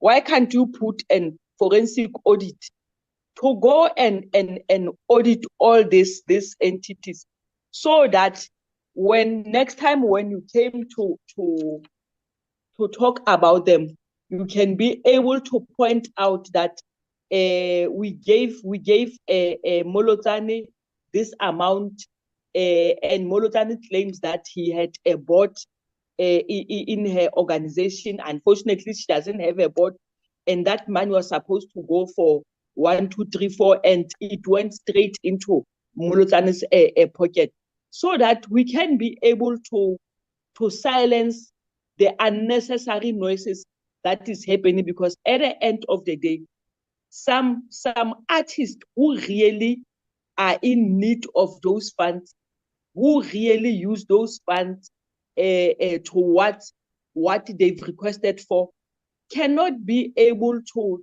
get those funds, because now, as you just said, there are those vultures who are there to eat the department money without doing what they're supposed to do.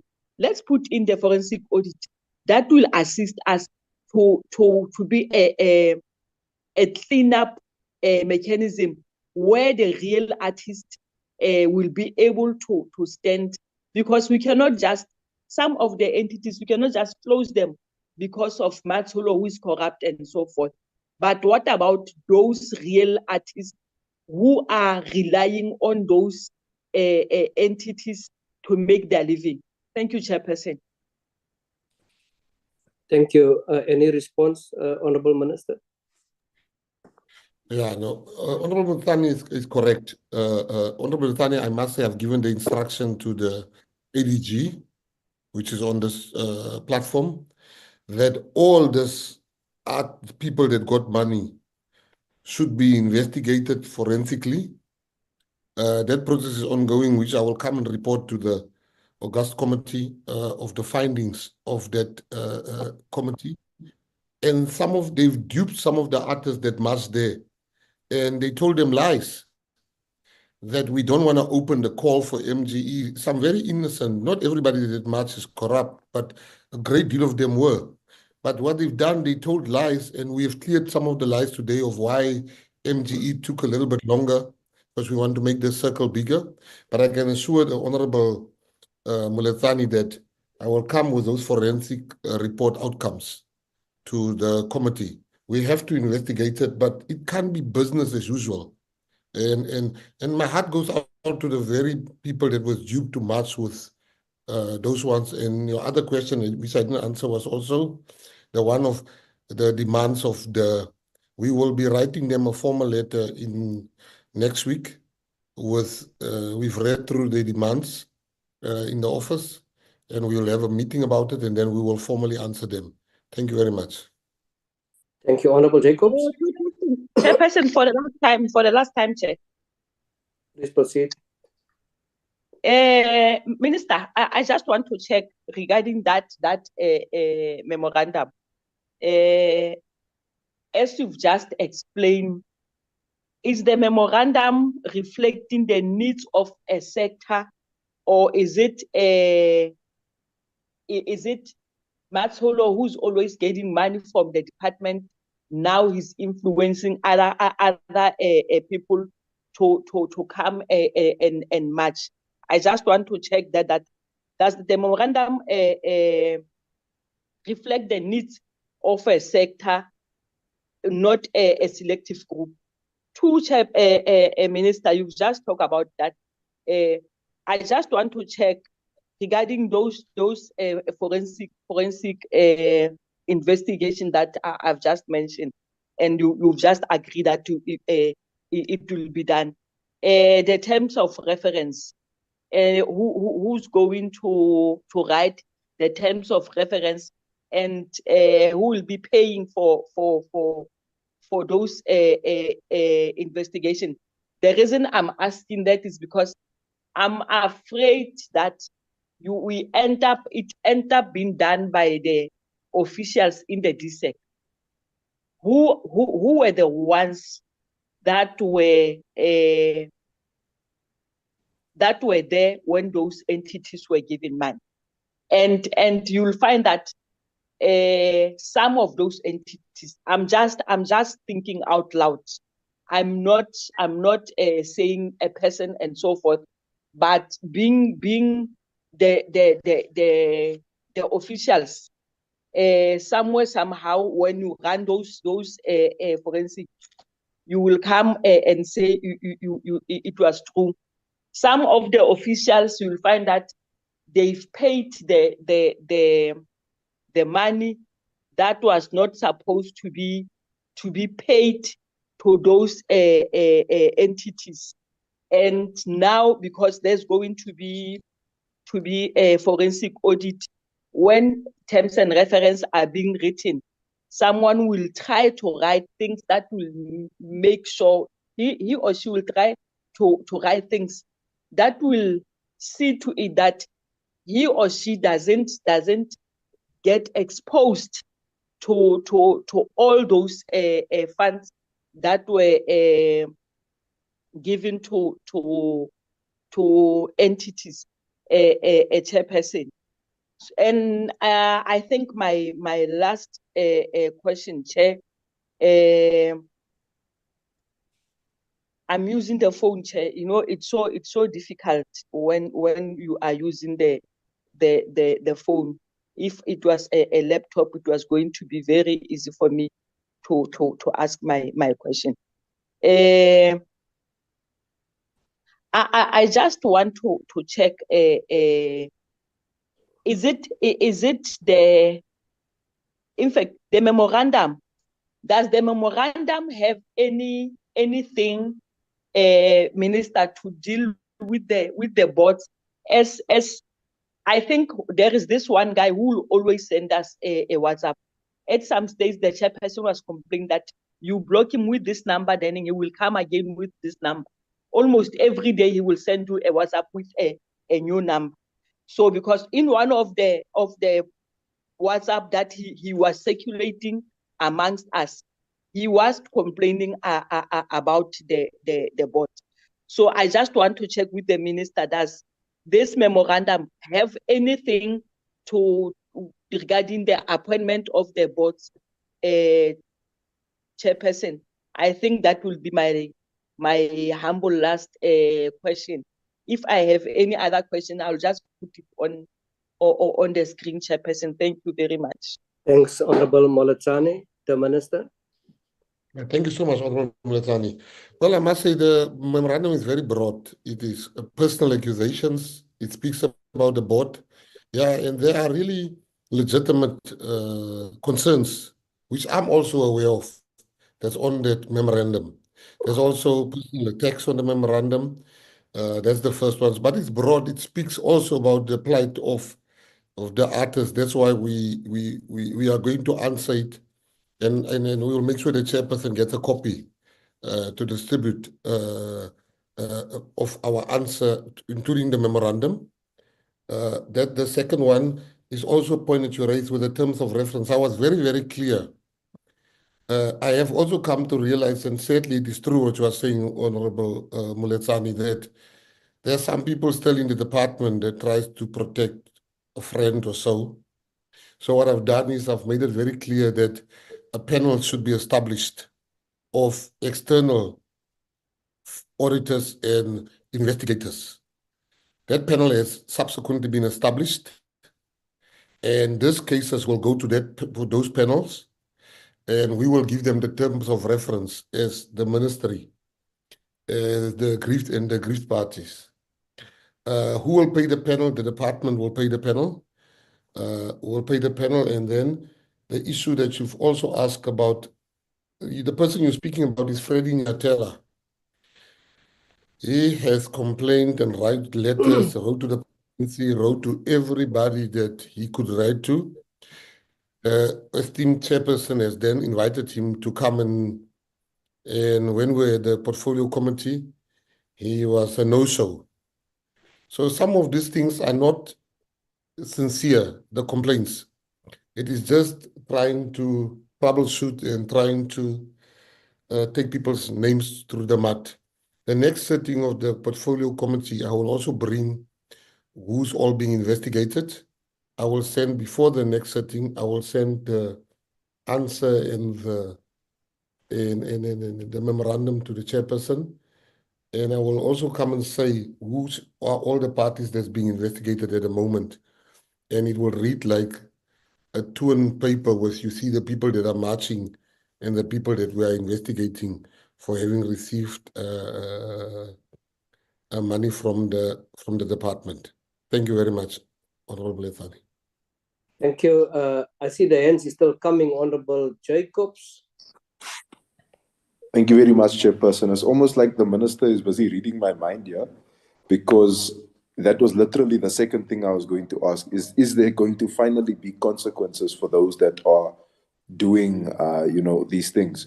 And that is a big thing that often comes out, is that are there actual consequences, or is this just a talk shop? So I'm actually happy to hear that there is consequences for those who are apparently taking from the state more than they should be.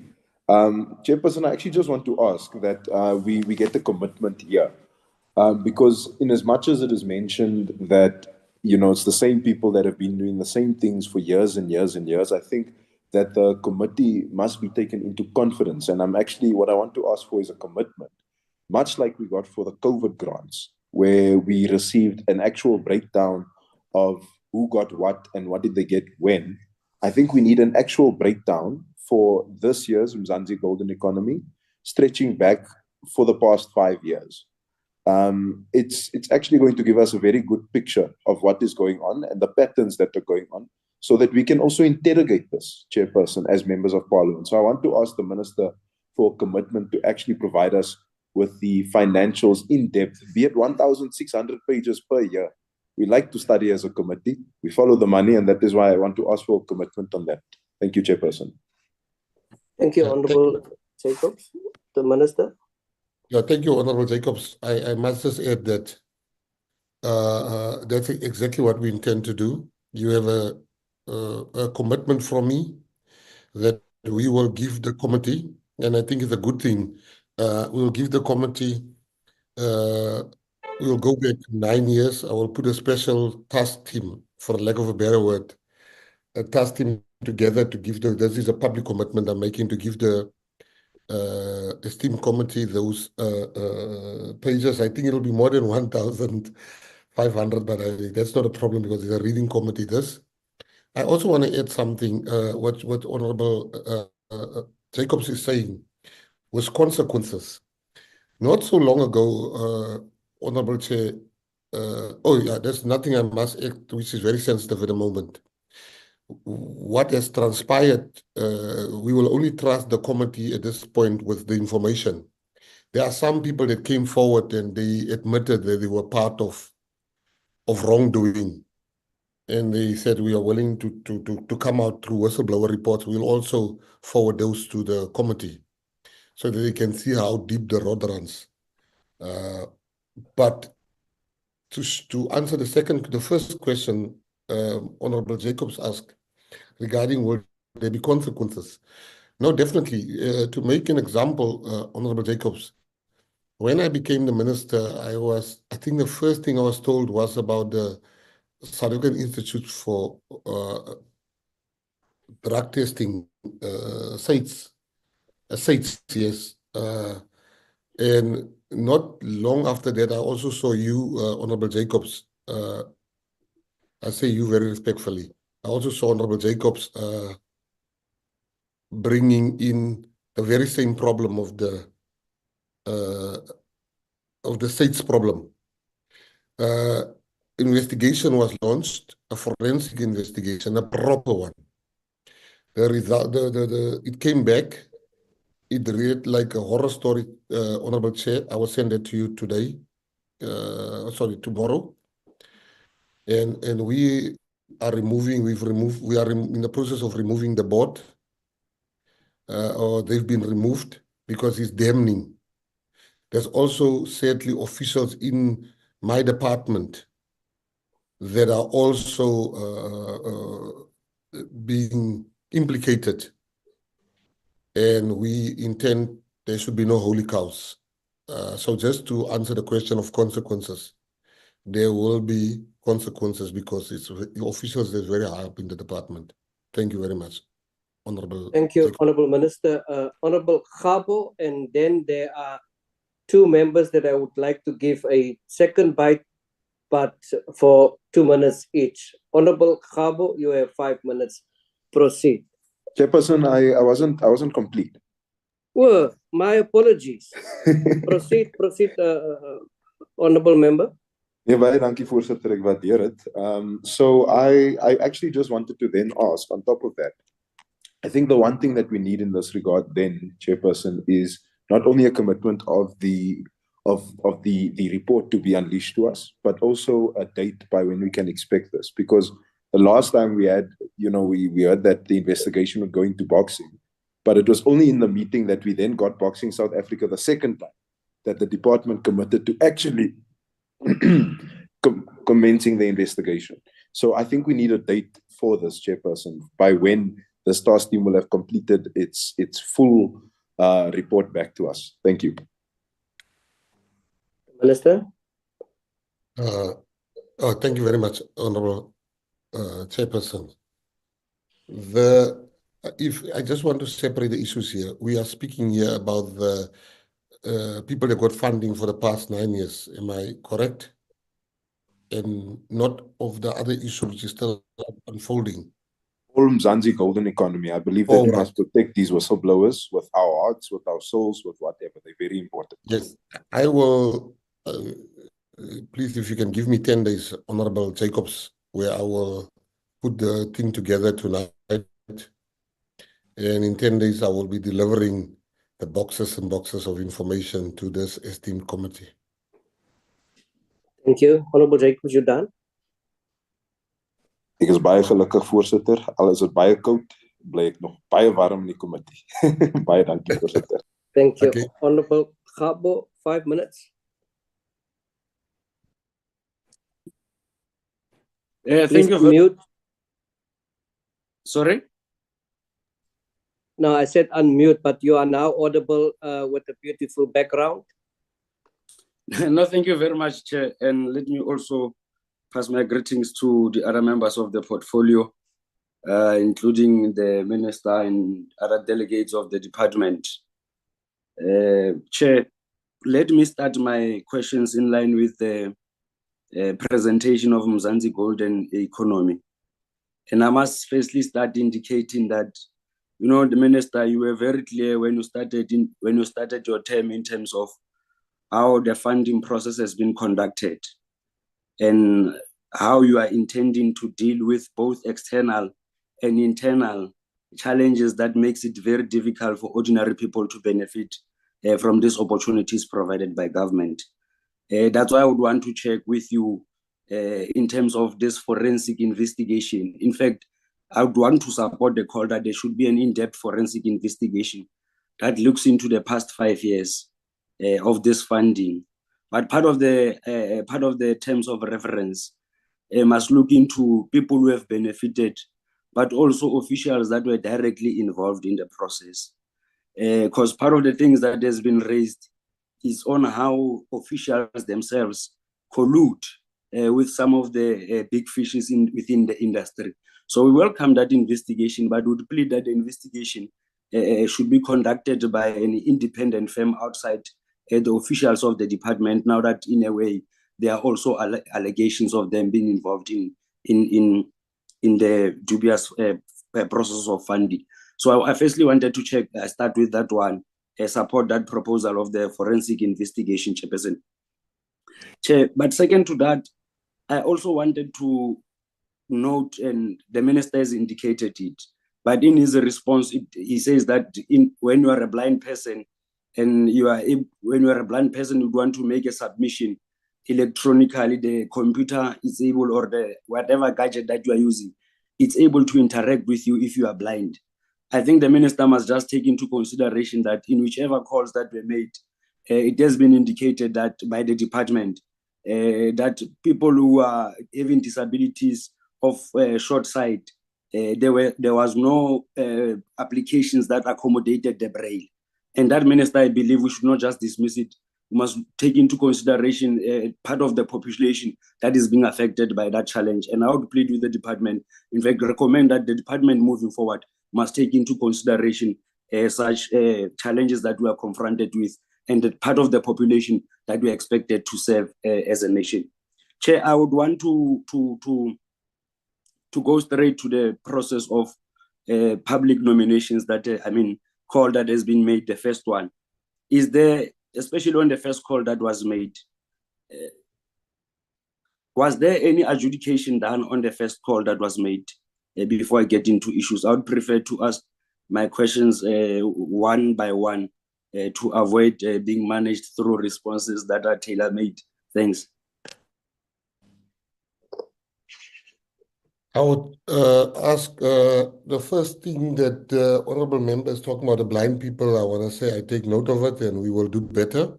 But I also want to say that the department is not anti-blind people, because we have special projects and special funding running into millions for the blind. This will just be an extra edit on. And as far as the issues of MG is concerned, I would like the ADG to answer. I've been very far from that process. I don't know what's happening. So she's here. If they can just answer those questions. I don't know even where the presses are at this point. Thank you. Thank you, Minister. I think the question was with regard to the first call, was there any adjudication? The answer, honorable member, is that yes, adjudication was done, and that is how the issue of the problems that we highlighted were identified. Honorable Khabo. Oh, thank you very much, Chairperson. The DG is confirming that there was an adjudication on the first call. Apart from, I'll get back to the issue of the first call, because there are issues in relation to the first call, Chairperson. Can we get clarity on the composition of the adjudication that dealt with the first call? How is that committee constituted? How many people are there, and so forth?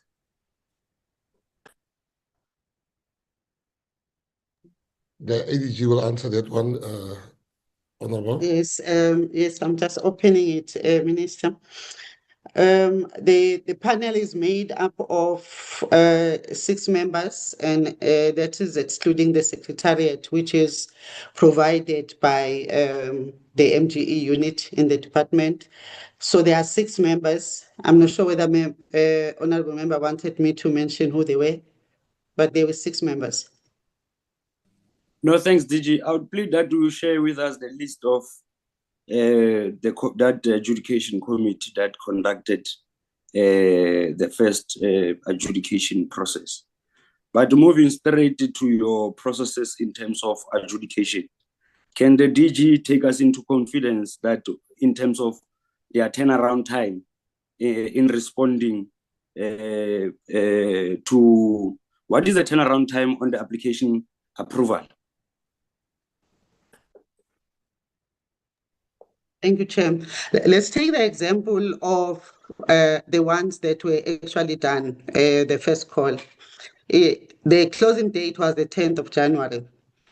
And it then goes through the verification process. That will take 2 or 3 weeks. The verification process is basically looking at each and every application with respect to whether or not they attach the compliance document and all the like, and also capturing the information. Once the team that's doing the verification, that takes 2 to 3 weeks, depending obviously on the number of applications that they are dealing with. Then the process will go to the adjudicators. In this particular case, the adjudicators commenced with the adjudication a month after the closing date. And they were then able so a month after will be basically from the middle of February, they started with the adjudication process. Towards the end of February, already they were then able to give us feedback in terms of the quality of the business plans and the proposals that were coming through. If we compare that with the current one, because the one that I'm making reference to is the SETA managed government portal, because that's how the applications were done in terms of the first bite.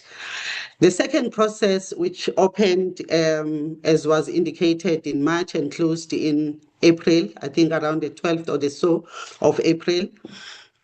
After that, then it took longer for the process of verification. So instead of about 2 to 3 weeks that I was talking about, it's taken us more than a month, I think about 6 weeks, to be able to finish. And it's basically because we were dealing with both the manual and the emailed applications. Manual applications were boxed. They were put in a box when you dropped it off at the centers that we were talking about earlier on, and they had to be collected. So it took us longer. So we are looking at a process right now of verification that took us roughly an average of about 6 weeks. After that, then it's the capturing and the adjudication. The adjudication, here will correct me, started about a week or 2 weeks ago. Because they are people that are actually sourced from the industry, the ones that are doing the adjudication, they are able to convene from Fridays to Sundays ever since they started the adjudication, which is, as I said, it's been going on for about 2 weeks now. And we are pushing to make sure that they conclude before the end of June. And the reason why we are pushing for that is the commitment in terms of the advert was that we are looking at projects that were effectively from July up to the end of the financial year. So I hope I've addressed the question, Honourable Member. No, thank you very much, DG. Thanks for your response in relation to my question. DG, I was still on the part of the first call. People were submitting emails. I were submitting through emails, isn't it? No, Honourable Member. In the first call, it was on the portal, on the SETA managed government portal. Okay, it wasn't now on emails. Okay, after the submission of the application, is there anyhow that the application or the applicant is being notified, either through a reference number or an acknowledgement via email? How do you do that after submission? Through that portal? Can I ask that Kia comes in there?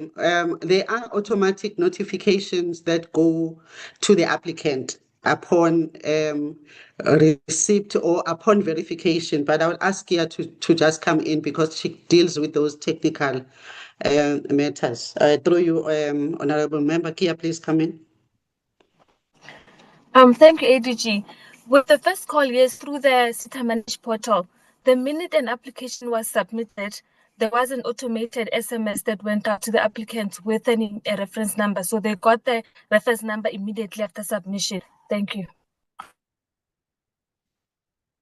No, thank you very much, Chairperson. Chair, before I forget, now that the DG is confirming that there's no way the department is involved in the process of adjudication, apart from being represented by a secretary, whom supposedly the secretary is just there for purpose of minutes. but the process of finalizing the application, it lies solely on the adjudicators. I would plead that also the adjudicators be included on the report that we must get as a committee. For the past 5 years, who has been these adjudicators, but equally their relationship must be looked into as part of the investigation. How are these adjudicators relating with people who have benefited from the funding?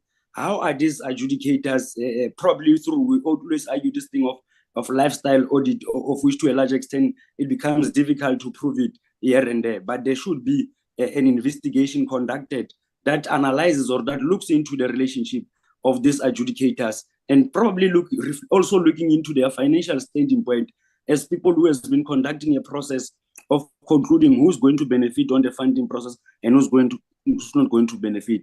It must be able to indicate to us as to these people has been impartial, and if you are impartial, there is no way that suddenly today, as a member of parliament who does not have 100,000 in his bank account, suddenly after 2 years as an adjudicator, I'm suddenly part of the millionaires. We should be looking into that financial standing or status of these adjudicators as part of the investigation. I thought that I must also indicate that part before I forget it, Chairperson. That one was just a recommendation on part of those terms of references that we were calling to. Chairperson, I want to check with the department. In an event that the application is being declined, how do they communicate with the applicant?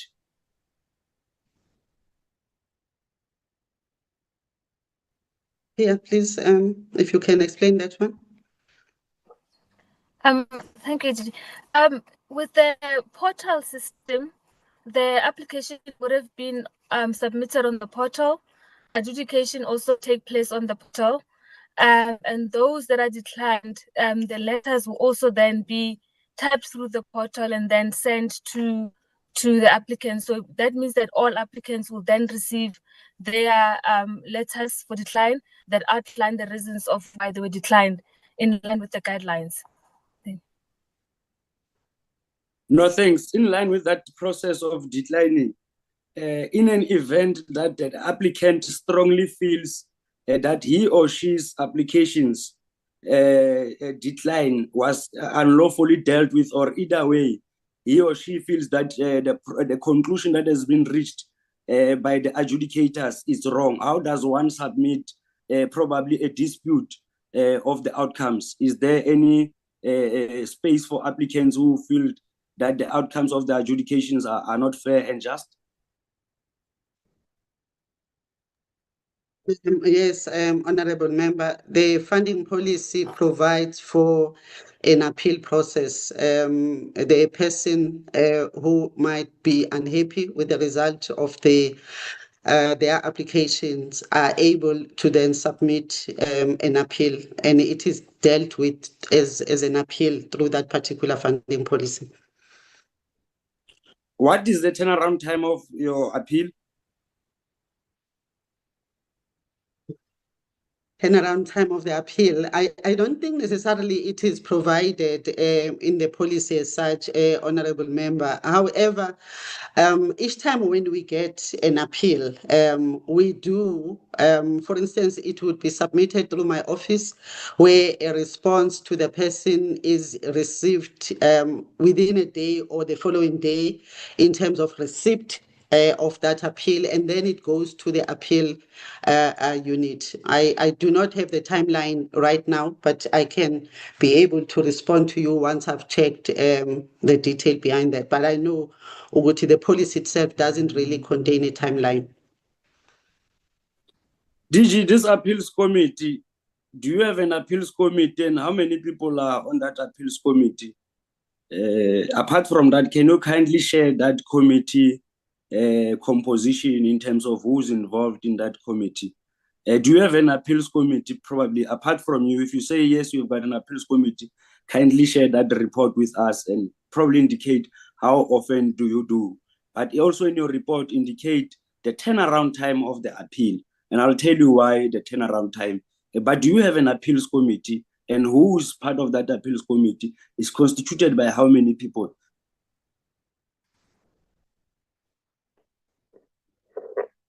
Yeah, can you just assist by outlining the appeals process? I don't want to quote it out of sync.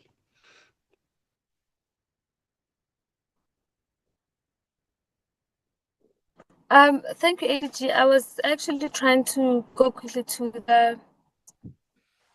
the policy so that I can talk to the appeals committee, because in terms of the turnaround, ADG, you are quite correct. There isn't a set time. Also, even from our side, but also from the sector side, they do at times submit appeals, not necessarily within a certain time frame.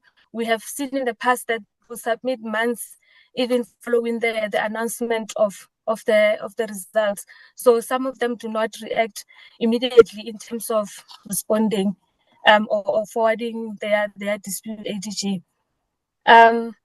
But is the committee? I'm trying to see the number ADG. Is it possible to be given a minute to find the number? Okay, I can assist. I've opened the document. The appeals committee is responsible for the appeals, as has been indicated in terms of MGE funding. It is constituted of 4 of the following officials, including 3 external members from the department's funding institutions, the DDG for Arts Culture Promotion, or whoever is acting in that position is the chairperson, a senior line function official from NAC, and also another official from NFVF, a senior line function official from NAC, in other words, the 3 funding agencies of the department. The committee curates with 3 members being present at any meeting. It needs, the policy provides that it needs to convene within 30 to 45 working days from the date of receipt of the appeal or complaint, and make a decision on the matter known within 30 days from the date of considering the matter. No, thank you very much, DG. Now that you're indicating to the committee that you've got an appeals committee that handles, and you have also explained how you are handling that process of the appeals committee, can you please share with the committee the minutes of their last 3 appeals committee meeting, including the attendance register? If probably the DG can furnish the committee with such a detailed report in relation to members of the appeals committee, including the minutes and attendance register signed of the 3 past appeals committee meetings that they have said. And I believe that, Chair, we should be able to get that report probably in the next days that include your minutes and your attendance register. And also, Chair, in line with what we have requested on the report of these adjudicators, can the report also indicate the minutes of the previous meetings? Can we get clarity on the minutes of the previous meeting, especially on the first call? The minutes of that meeting, the attendance register of that meeting, so that we also form part of the 7 days report that has been requested, Chairperson. I would want to check with the department on the first call that Sorry, Chair. Point of order. Point of order. Minister. It's not 7-day report. I asked for 10 days. Thank you very much, Honorable Khabo. 10 days, not 7 days. It was 10 days, correct, Minister. Honorable Khabo, proceed. No, I was just checking if we are still together in this meeting, Chair, but luckily you caught me with my pens down. Chair, on the first call that was made by the department inviting applicants, other applicants made proposals in line with certain months that we celebrate. I'll give you an example. We have just celebrated Africa Month, May. We have just celebrated the Freedom Month. And in my thinking, as a young person who's also observant on the trends of the creative industry, I would assume that there had been people that had ambitions or aspirations of conducting, let alone your live performance events, Honorable Chair. There are proposals that sometimes speaks to the production of drama, and that drama sometimes is aligned to the particular month, like I've given an indication or an example, like your Africa Month. How do we then take into considerations such applications that are aligned to certain months? Are we taking full responsibility as a department that indeed, for those who are, I've given an example like your people in the drama production, we all know that it takes up not only performers, but people behind the backstage. There's a number of people who get to be employed, whether on temporary, or let's say a drama is for 6 months or a year. It really accommodates a number of people. So now that as a department we have failed to process the first call of application, how are we then considering or accommodating those that had made proposals for specifically April and May? How are we then working towards it? Because from one sitting chair, I accept that the first call had there's to be adjustments made to it. But because of that, people made application in relation to the 2 months that I've made an example of. What is it that we are doing as a department to incorporate them to the broader program? Thanks, Chair. I'm not sure if you got me. Yeah, thank you, Honorable Kabo. Can you also wrap up? Given you much more extra time, I also see there's other members that wants a second bite. I left a note on the WhatsApp group if that is possible for them to do that in writing, because I want to deal with the way forward after you. No, it's fine. Then I can, if you allow me, Chair, I can somehow give my closing submissions in relation to the matter at hand. Chairperson, the issue of the second call, we are told that there are areas that has been identified in each and every province where applications had to be submitted. Not forgetting the fact that the first submission was made, it's fine, we got clarity. On the second application, if the department genuinely seeks to address the grassroots development of creative arts, I'm from the Northwest Province, arts and culture, it plays a critical role, not only in terms of our economy, but in terms of our livelihoods, and also preserving the culture and the language of the Vatswana tribe for argument's sake, like just any other tribe would do. I would want to understand the department, its continuous way of using provincial offices when we've got service point offices of the department for the submissions of these applications. Look, Chair, a young person who's from, let's say, Christiana or Bloemhof or Taung must go to Mafikeng to make a submission in an area that is more than 200 kilometers. That has serious financial implications. Why is the department using provincial offices when we've got service point offices of the department, each and every municipality or in every sub-district of each and every province, Chairperson? In summary, Chairperson, I just wanted to check the issue of historical spending pattern on these programs. It has been proven before that there seems to be biasness of certain provinces, whereby in terms of allocation of funding, certain provinces like your Gauteng, your KZN will be given more allocation than other provinces that are small, like your Northern Cape, Free State, and the Northwest. How is the department intending to balance, firstly, equal distribution of funds across provinces, but secondly, equal distribution of funds across these different streams or these different sectors? Because in most cases, it has been proven that we would want to entertain the issue of live performance events and rule out your poetry sessions, your book writing, your songwriting, which in the process has mainly proven that they have been neglected. The last part is to check with the department. How is the department conducting its consultation with these stakeholders? I mean, the 16 subcommittees that has been identified, there is a clarion call that other sectors were not involved. And in such a way, the department came into a conclusion of summing it up and excluding the consultation and the participation of key stakeholders. I would want to check with the department, how is it conducting its stakeholder engagements? And specifically on this one of the 16 subcommittees that they've identified. Please wrap up, Honorable Member. Let me leave it there. I'll submit others in writing, Chair. My apology. Yeah, I'm not going to give the department opportunity to respond. We are running out of our time, and I know that there are very crucial, important, and perhaps sensitive issues that members would like to address. I have given everyone a fair share at the cake or at the cherry. So I really would ask members the issues of earlier, please submit it before closing on Thursday.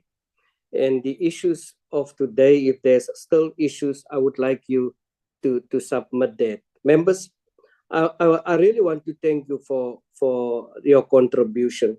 And I also want to say that in terms of the program, there are numerous changes in the program pertaining to the Parliament program and other related guidelines. And also there are sometimes changes in the program because there is a lot of things that is now happening. Now allow me the opportunity that let us deal with the issue, or rather the matter or the elephant in the room, because there is a lot of uncertainty of, I don't know what is the word to use, amongst the committee as well as the minister pertaining to the attendance. We understand, Minister, your program. We understand your busy program. And we also understand the fact that you are part and parcel of the executive authority, and we have respect for that. But at the end of the day, there is a need for us to go on and push our work and hold you as the executive accountable. Now, I want to, in very short, and I'm not going to open it unless it is really, really crucial, but I would like the minister to respond. In terms of the meetings, and I want to address the honorable members as well, because we are a collective, we are a committee, and I would like to see us the way forward. And I am not denying any one of you to address issues robust, doesn't matter what.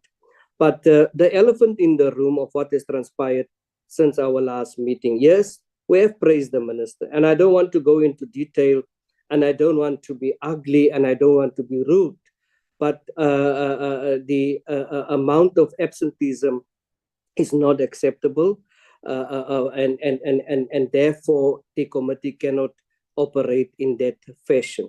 Now, what rise to all of the problems that we have is that members that attend these meetings go out of the meetings, post it and spread it on social media. I want to emphasize that is their right to do so. And I, as the chairperson, cannot stop them. These meetings are not in camera. These meetings are open meetings, and the developments of these meetings, I think it is anyone's right to go out and to connect with the constituency out there in their political positions. There is numerous members, including myself, that is guilty of this, including the minister, who have in the past have done so and also sensitized the community out there. So in terms of the fact that the minister is the executive authority, I want to say to members on the other end, we are parliament.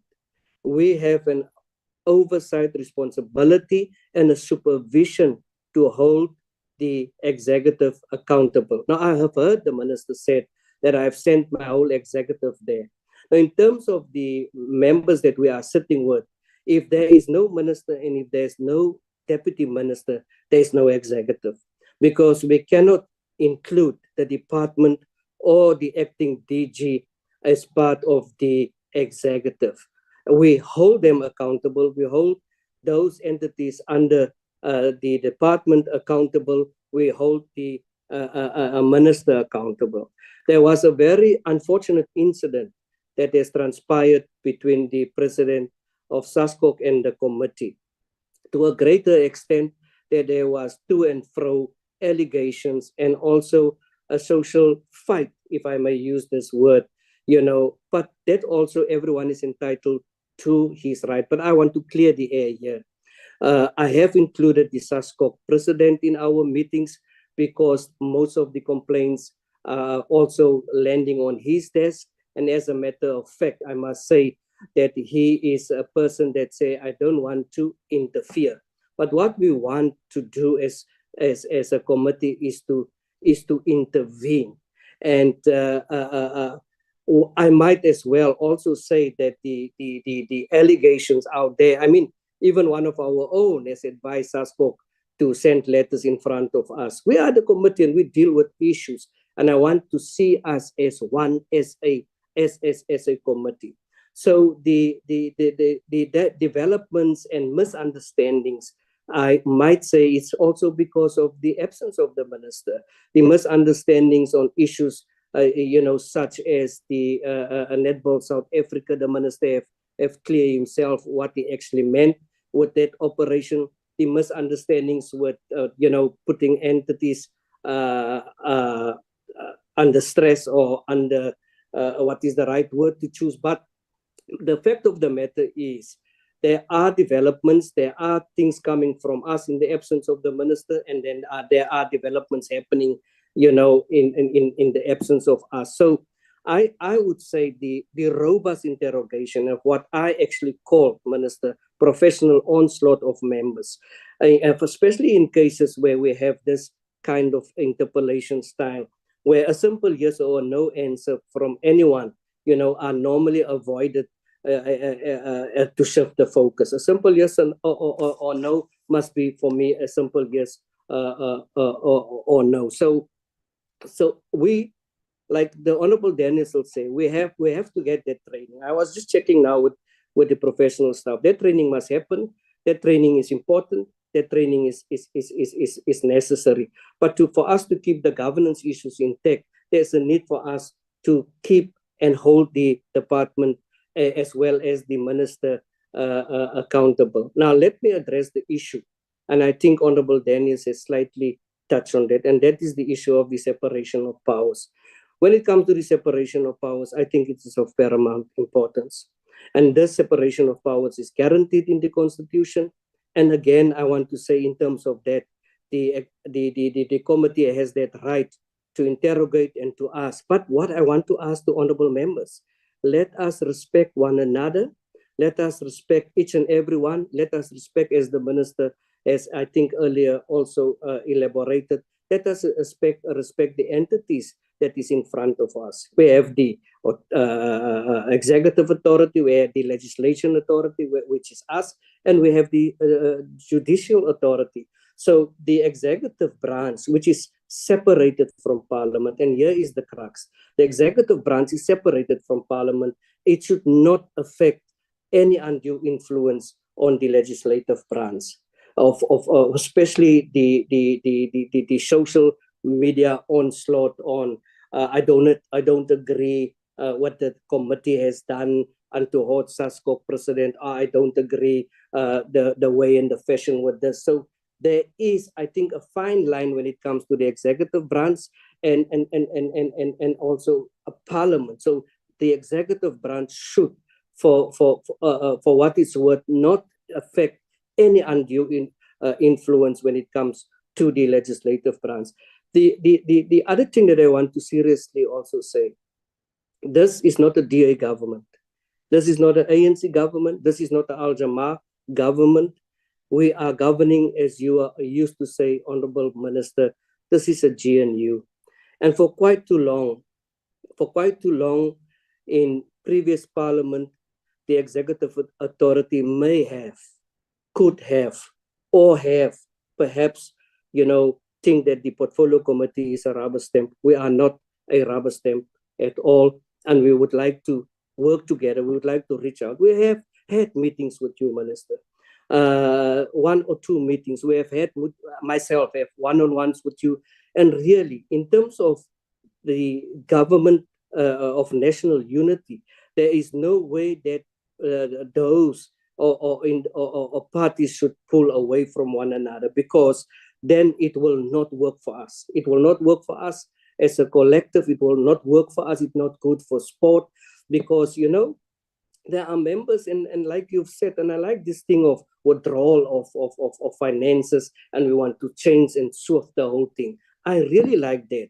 But if that is done, then all of a sudden we got complaints from this one, but they are not telling us the fault and the problems that they have caused towards the department. So not that we would like to work together, but we have to keep one another accountable, because a number of things is happening within, and numerous things are happening. So we are glad, Minister, that you are here today with us. We appreciate that. And I also say, I also feel at times we don't want you to sit there the whole day. If there's the major issues that really matters is of concern, deal with it and leave for that half an hour or 2 hours and honor the other ministerial responsibilities. Finally, Dr. Khumalo, we are sending at times 2 months, 3 months, for a quarter, we're sending these notices out. And sometimes it is changed, and then a month we send these notices out.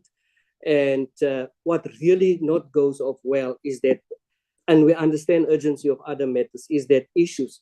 I think the BRICS issues twice. The BRICS issues is issues of importance, but there's just no way that South Africa or whoever who was dealing with BRICS could have, have a slot for BRICS where we as a committee has been a night before contacted. So I really call upon members. I really call upon political parties across the board. I really call upon the Department, Sports, Arts and Culture, and all entities and the minister. Let us take hands and let us go in here. We have only, in this game, we have no common friends. There's no common friends in this game. The only thing that we have as colleagues is common interest. And let us fight for those common interests, whatever the case may be. So maybe we can create another platform where we have, like Dr. Khumalo have said, get the likes of the department there, get the likes even of the ministry, of a representative of the ministry. But I really want to say, Minister, if you're not available, we understand the deputy minister as well the other day has been deployed to some sort of a select committee. But at least in terms of the executive, it must be either yourself or the deputy, and it must be really a reason that we as a committee can say we have answers. Because at the end of the day, if you follow the whole trend of this meeting, you have given most of the time, Honorable Minister, answers, and at some time to the satisfaction, and at some time not to the satisfaction. But we are there to support you. We are also not there to support you, but also to hold you account, also to intervene, and also to play our role and oversight. So I think I want to send, or rather, present a leaf or rather a flag of peace to say, listen, let's come together. Because this committee, this portfolio, that doesn't matter who whether it's the minister, the deputy minister, the department, or the portfolio members itself. It's not what it used to be. It has changed. It is another dimension out there for the community, and there is now currently a sound interest in sport. And what is it all about? Especially in most of my interviews, I have said it is sport that brought us together. It is sport that affects the happy index, and it's happening for us. We have seen it in Athletics South Africa amid the problems that we have with the management. We've seen it in SAFA amid the problems that we have with the management. We've seen it in netball amid the problems that we have, even Swimming South Africa and a number of other entities.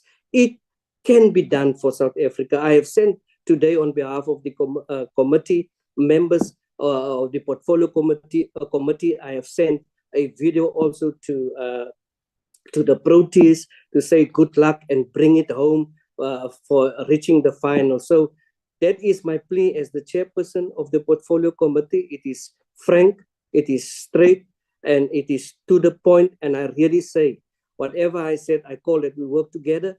And I am making a clarion call also again to the members. What you have shown today, don't stop, don't retrieve, do it, but let's do this with respect.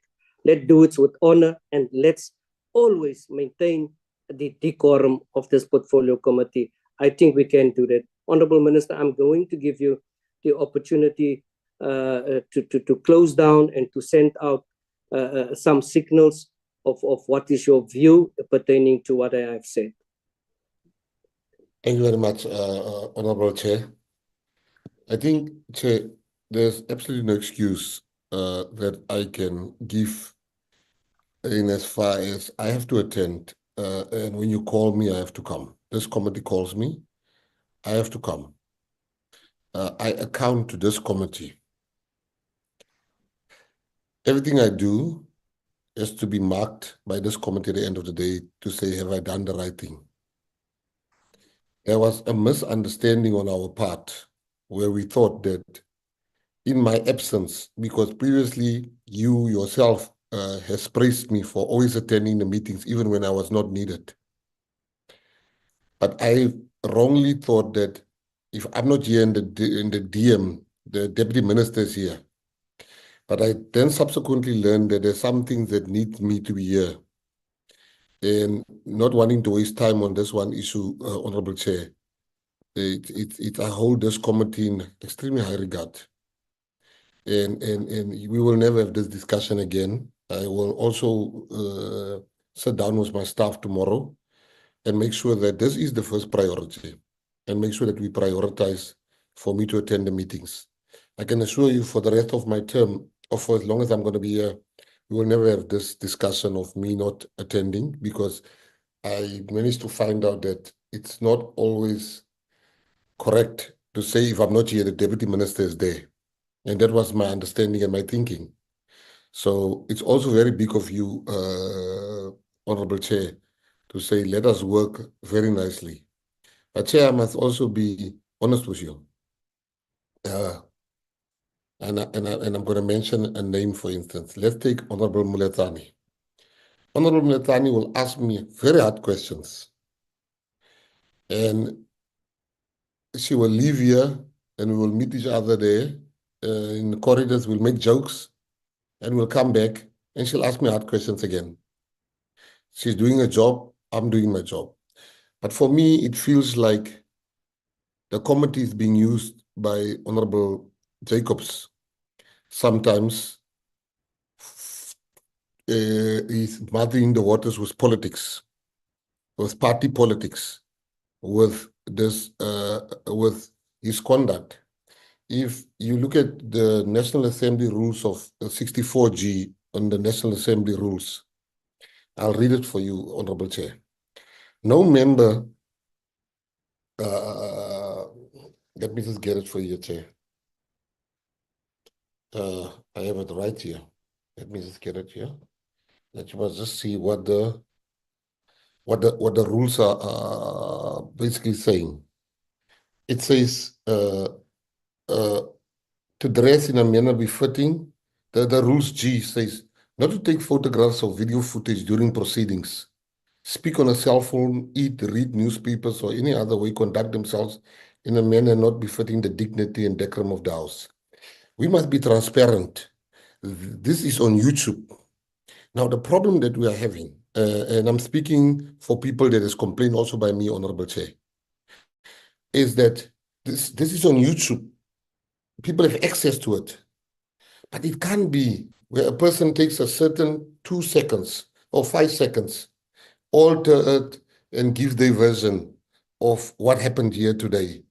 And their version makes them the superhero and it makes everybody else the ass in the story. We must have collegiality. People must see what's happening here. And people must see the true version of what's happening here, not the altered version. People are being asked questions, and if they don't know the answer, they are being ridiculed because of that. Now, if a person is not answering, let it show the full record. I'll make you the last example, Chair. I don't want to waste people. It's very late. We sat here today. I came today. Sat here today. I came here today. I've been robustly asked questions by all the members the whole day. An hour ago, Honorable Liam goes on Facebook and Twitter saying the following: Gayton McKenzie ducking and diving. After 25 minutes of questioning, he still could not what is thinking behind this. This is his spelling. He still could not what his thinking behind his board appointments is. In this case, by his admission, Minister Patriotic Alliance, Chairperson of the Board Interview Panel, Patriotic Alliance, Chairperson of the Board, Patriotic Alliance. Where are the checks and balances? Now, you see, now you are calling the PA. When Honorable Jacobs said to us the netball issue without knowing the facts, and it was pure untruth of the netball issue that I defended netball, I stopped investigations. That found expression on a DA letterhead. It makes me sit here and thinking that I am being sabotaged.